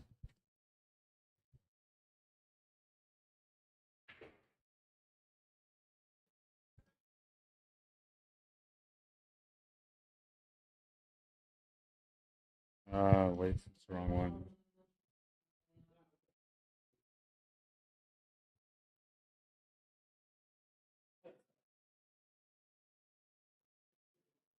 All right, so it's 5-13 versus 5-7-9. 4-4. Really? I'm surprised with that one. Hey, Leo, you can play against Nathan on that table now. 4-4. Yeah. And I got to play my match here. All right, so my match is going to be maybe a 5-4 race or a 6-5 race. We'll see. He's a 506. And I went back up to a 592 again. 5-4, yeah. We're going to get that match going now, too.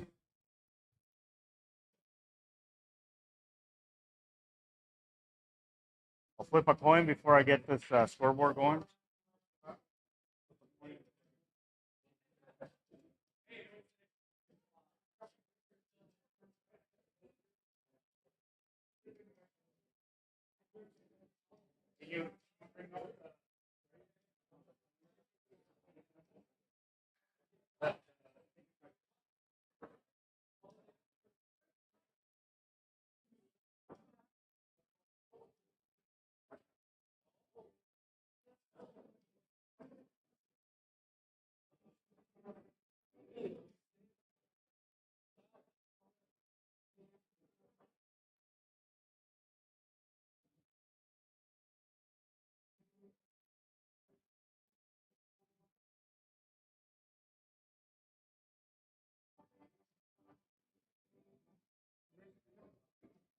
Yeah, yeah, 4-4.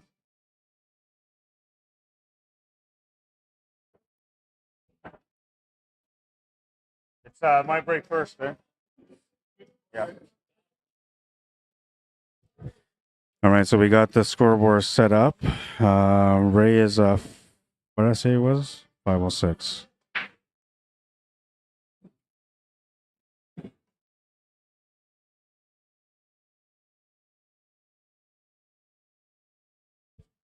And I'm a 592.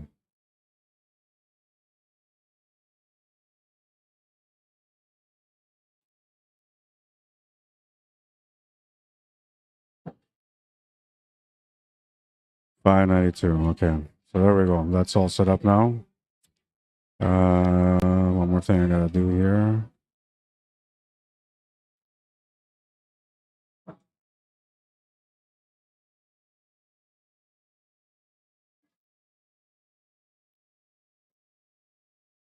All right, there we go. A-side final. It's a race to 5 for me. I raced to 4 for Ray. 506 versus a 592. I'll be back. My break first.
All right, so a dry break on my part. See if it takes a little walk around. Okay, so you can kind of sort of see the angle there. He can make the shot, no problem, but getting onto the 2-ball, not there. You might have to maybe play a safety here or just try to make the 1, then play the safety on the 2.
Not sure what he's looking at. It looks to me like he's still okay to make the shot. Just got to get the cue ball to the rail. He's just gonna have to settle for the shot to the top right corner though, and maybe he's not comfortable with that.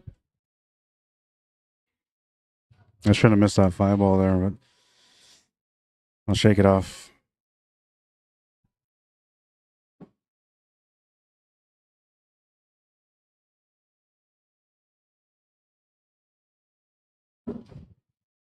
He'll make the shot to the top right corner. Net triangle here for the 10 ball.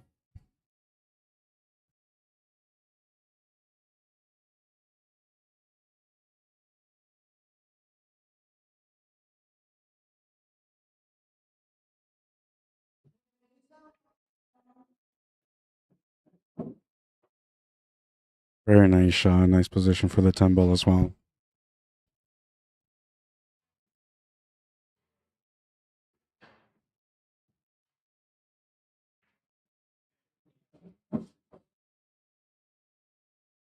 Ray will start off for the win. He's breaking next in rack number 2. Shouldn't have missed that 5 ball. I felt like I was already committed to it, and then I went to go look at the shot, and a part of me thought about missing the shot, and I think that's when I should have stood up and reset. But I just trusted that I was good. I went and shot, and I bet you if I go back and look at that shot, I'll see that there was maybe the chicken arm, chicken wing arm, either that or maybe a slight neck movement, head movement, something like that came into play. Just wasn't completely still on the shot, and I think that's because I thought to myself for a second that I might miss, and maybe the brain just took the command to miss, and that's what happened. It is what it is, though. 1-0 for Ray. He's breaking here in rack number 2. Let's wait for another opportunity.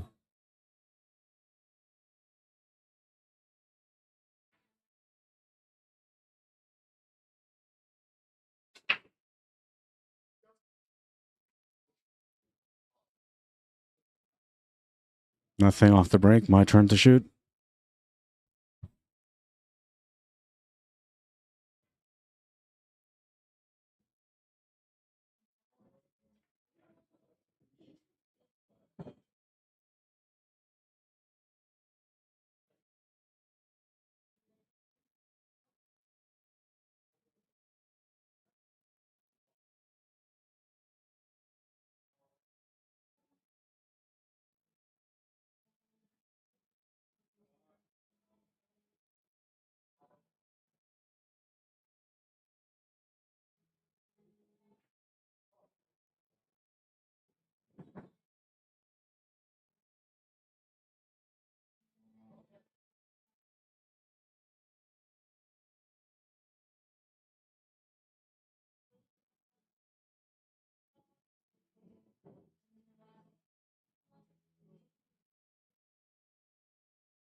I just got hooked just barely behind the 7 ball.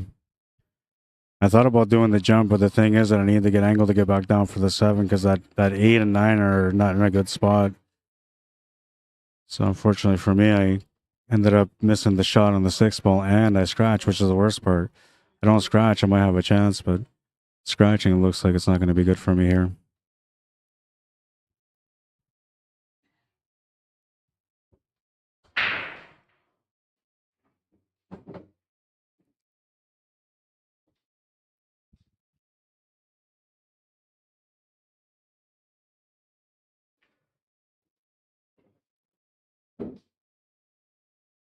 You know, you can set up for the 8 ball in the side pocket. He's got a good angle for that.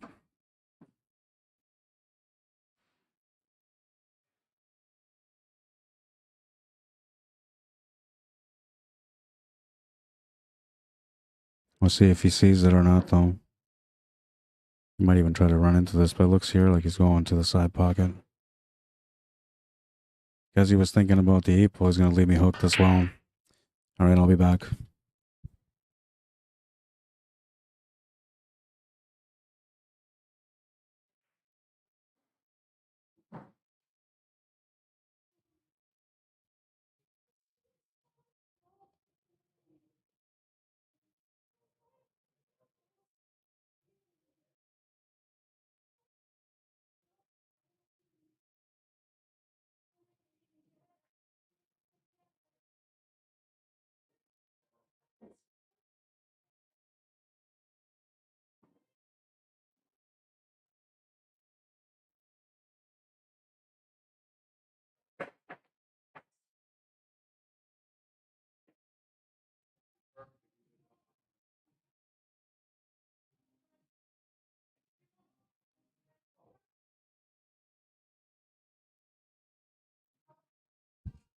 I got a little bit of bad luck going on here. I thought I was going to get lucky there because I left the white ball on the horn, but as you can see from this angle, I left him the 7 ball available. Angle to get up for the 8 ball too.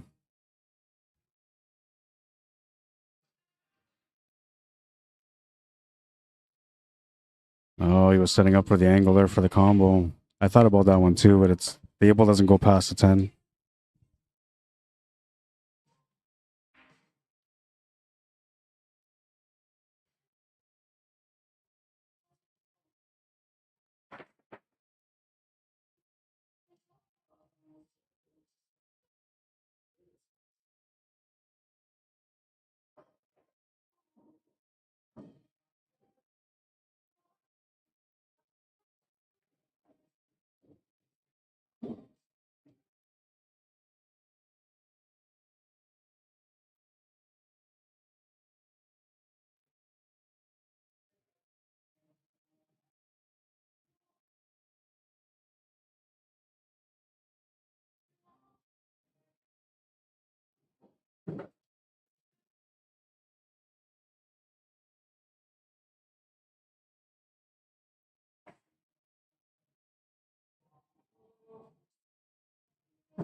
Whatever monkeys I got on my back, I got to get them off my back, man. I wasn't even close to a billiard shot.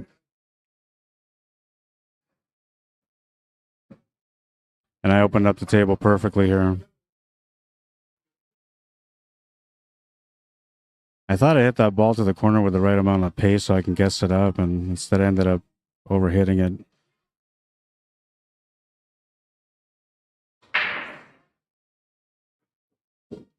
Oh, no way.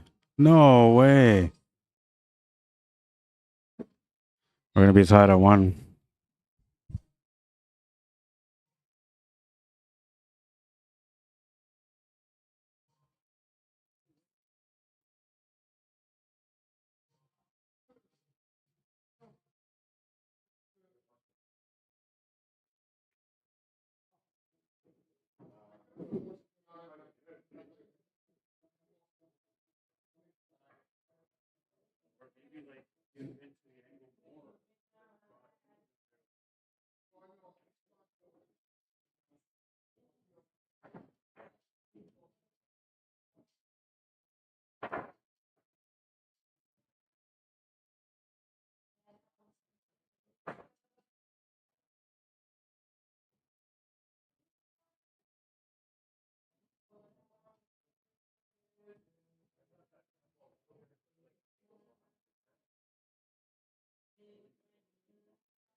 I was using the same brake for most of the day, but I don't know.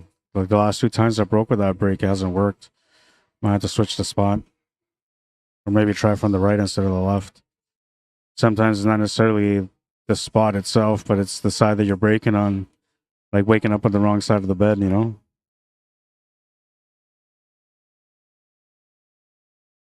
Like you brake on that one.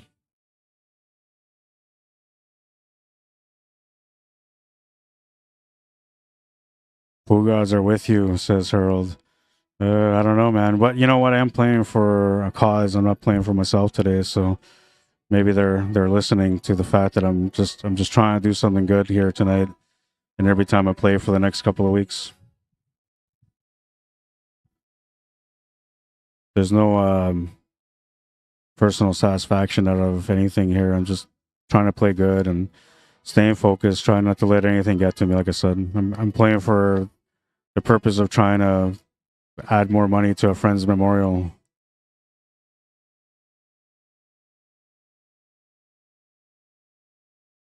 So I keep telling myself, you know, just it's not for you. Don't let yourself get emotionally attached to the game. And that's probably the hardest thing to do for a player is to just like break free from the emotions of the game, because you're gonna feel it, right? Like no matter how balanced you are, an opponent can bring you into the game mentally that way. They can, even though you're trying not to have any emotions, they can bring you into it in an emotional way, just from them getting lucky or just playing a lot of safeties against you, or you know, little things that just kind of are supposed to affect you, right? And if it's just once, no big deal. But if it keeps happening, it usually gets every player. Good safety. I'll be back.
He's trying the 3 foul, and I totally forgot that I scratched off the break, so he's got a chance here to get the 3 foul now. Man, I should be paying attention more.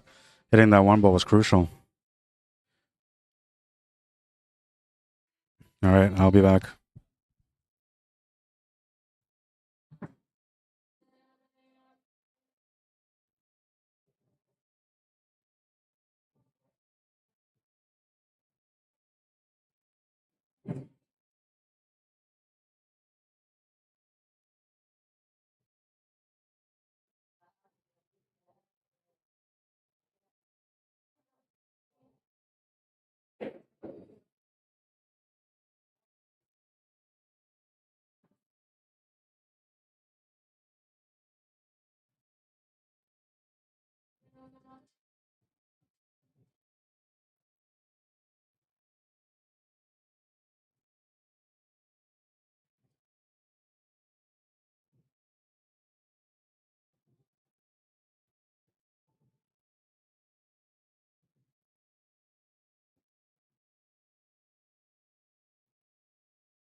I got a little lucky there that he left me the shot on the one ball because he had me pretty good.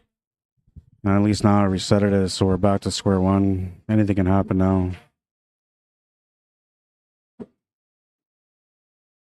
Well, it looks like he's gonna have to go back to a safety shot now.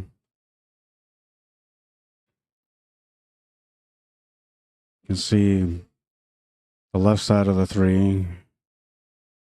5 and 6 are the only blocks around there. Trying to bank it into that 4 won't work. Bank it into the 7 ball will be a little bit more difficult, especially if you're trying not to leave a shot on the 3.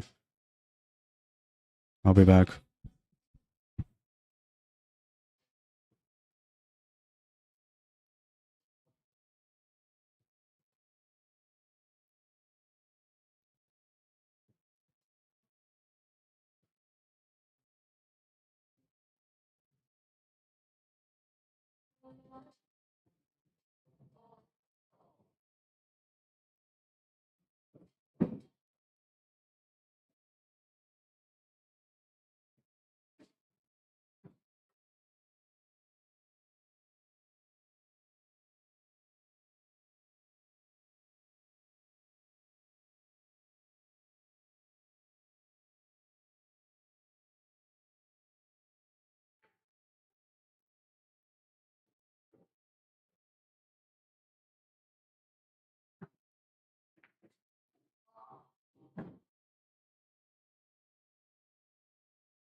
Just a bad roll. Nothing I can do about it.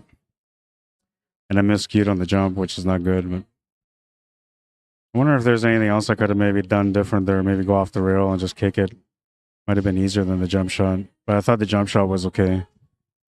And I was looking at 2 options of the jumping cut to the side or jumping pot it to the corner. And I talked myself out of the side, which was probably the better one. But it was just possible scratch angle. So that's the only reason why I didn't go for it. And I think it just wasn't committed. That's probably the reason why I miscued on the shot too. Just not fully committed to the finish.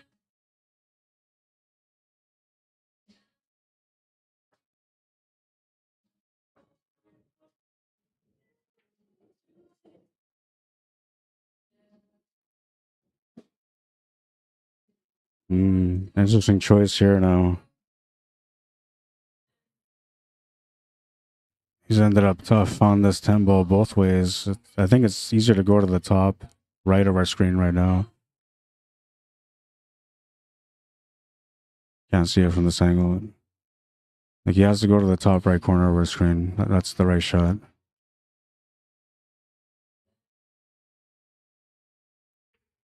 Oh, he's going to miss it though. He's going to give me a shot on the 10 ball too.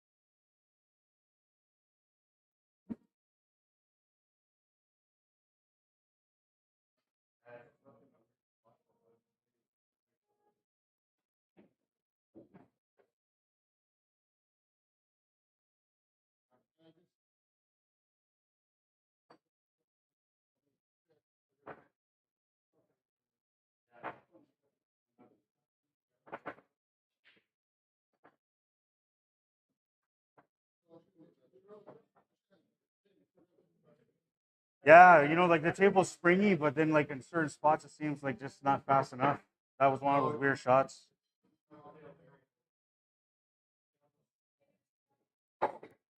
Oh, he's gonna miss that 10 ball and give me the table, and he's breaking down.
Ooh, brain fart. That one was a stinker.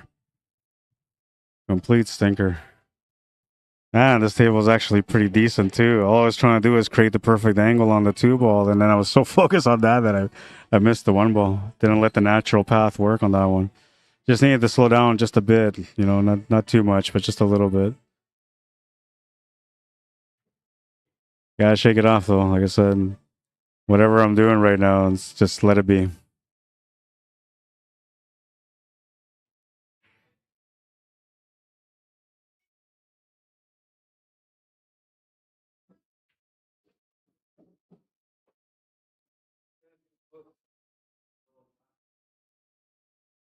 In the end, this rack's gonna come down to the 8-10 combo because that's how you have to finish this table no matter what.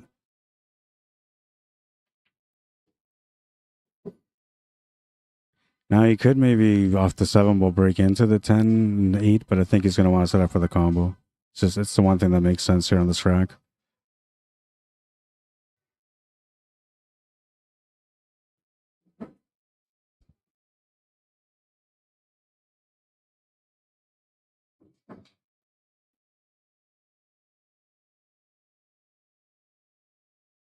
We're gonna have the A side or the B side final after this one, and then the championship match if we end up playing it.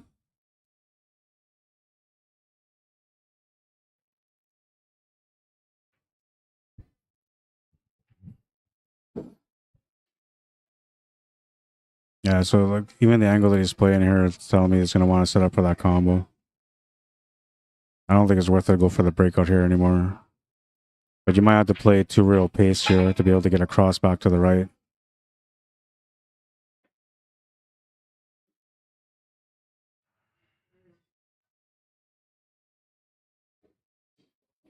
What was the score, guys?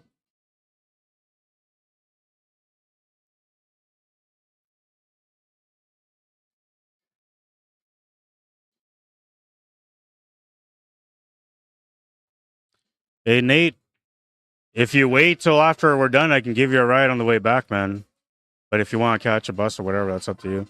But we still have 2 matches to go, like the B-side final after this.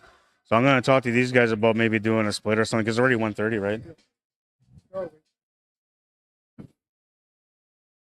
Yeah, we might end up splitting here just because it's so late. It's already 1:30, and we don't want to keep the people working here later than they have to be.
Four ball took a little dip there, but it was going to the pocket.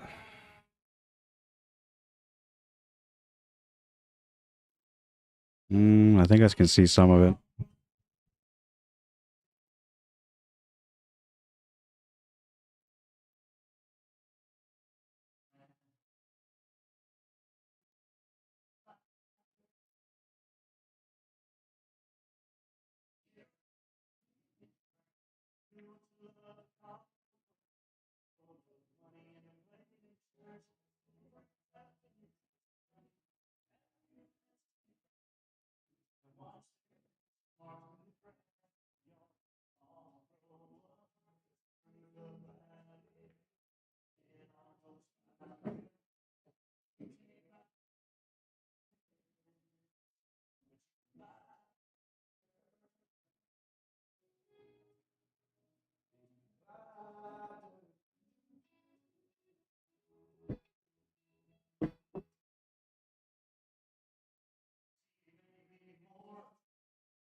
So unfortunate there.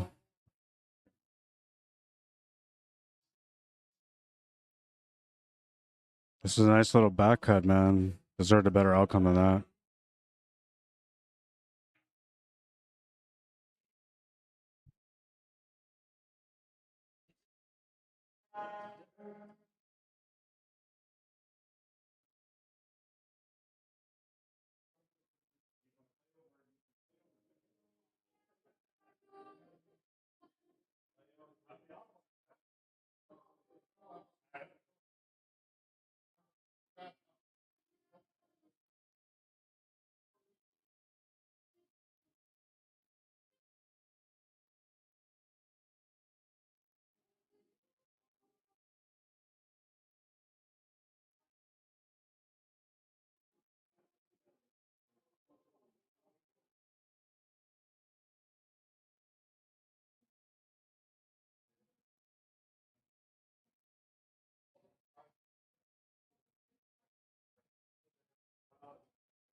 All right, so we decided to do a split.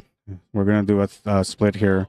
So we're just gonna basically finish this match. Whoever wins this match is gonna get extra for winning the match, and then not sure what we're doing for the rest of it, but 3-2, and it is It's your break, right? Or raise break, breaking to get on the hill, and this is the key rack here between us because whoever wins this one gets on the hill first. But the time is now almost 2 o'clock, and we don't want to keep everybody here late. And in order for us to figure out like a top 2 split, we would have had to play that next match.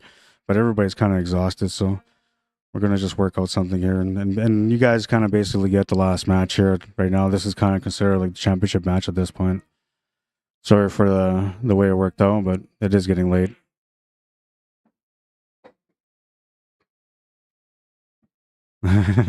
Smelled it in Kenora.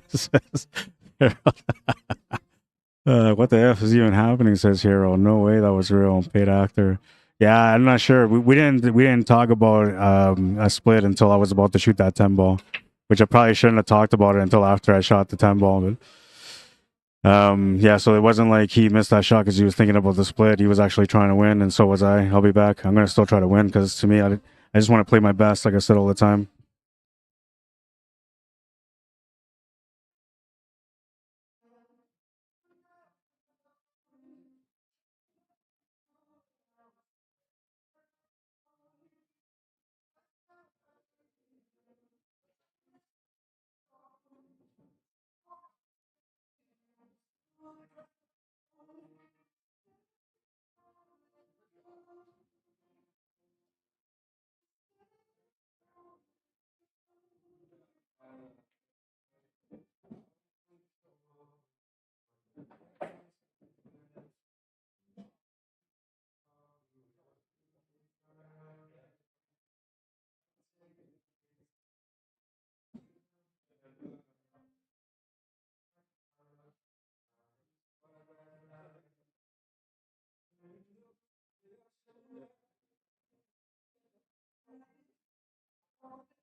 All right, I'm on the hill.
I should have gone forward.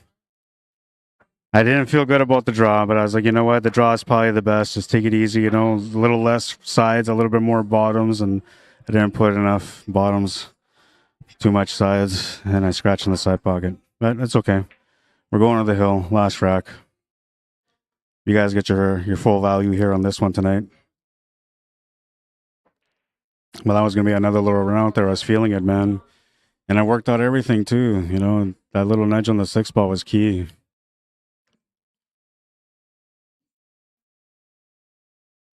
I should have just played it forward. I don't know why I played it draw. Live and learn, I guess. All right, so we're going on the last rack. I got to go pound it over there. Give me a second.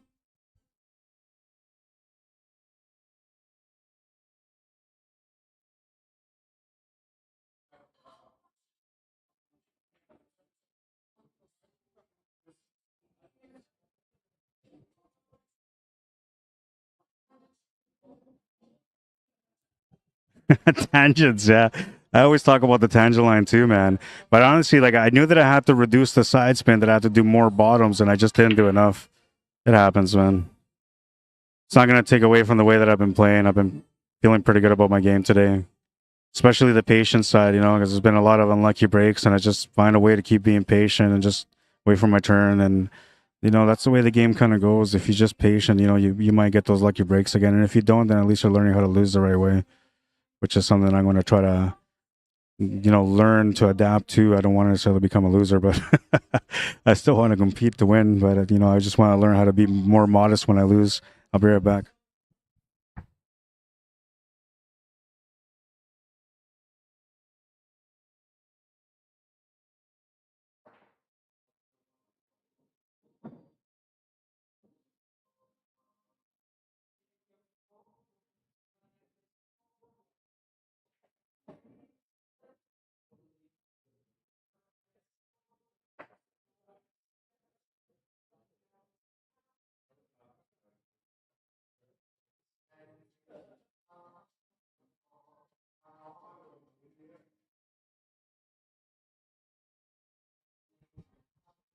I didn't know what else to do, but I didn't want to give him a ball in hand, so I mass 8 for the shot.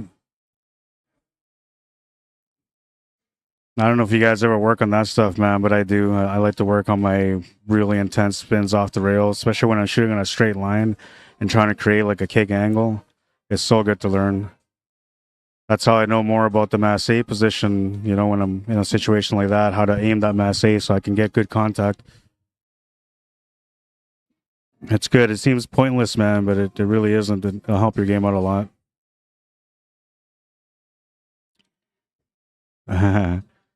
Harold says I was going to be a doctor, but I didn't have the patience. That's funny. Funny all night, this guy, right till 2 in the morning. Oh, and that got rejected. I wish he would have made it. He's going to leave me hooked.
It kind of curled in there. It wasn't supposed to scratch. It curled right to the pocket.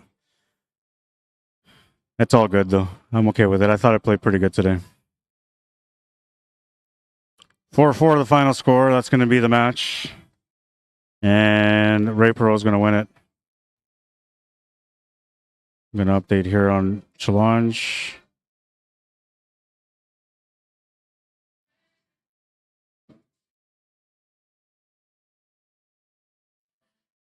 All right, and then we'll say me and Leo split, so we'll do 0-0 for both of us, or 1-1. And we'll say that I won because I was the final. And then Ray won. We'll make it 1-0.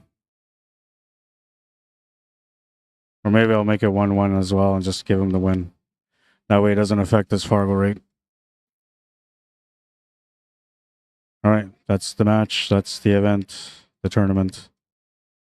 I hope you guys enjoyed it. It was a good time. I'm sorry that I didn't finish off there at the end, but can't complain. You know, I was in a situation there where maybe I shouldn't have won anyway. What a shot, says Harold. Funny guy. Can't understand Massey without grasping spin. The two are married. Nice contact. Next time, Hero, I'm gonna show you. All right, I'll show you how it's done. I'll bring my wireless mic on Sunday. I'll bring my wireless mic if you tune into the Sunday Open. It'll be both on Facebook and on YouTube. All right, I gotta do some quick shout outs here before we go. Don't forget to check out Brock's Office Supplies for your business. Visit our website for great deals and savings, brocksoffice.ca.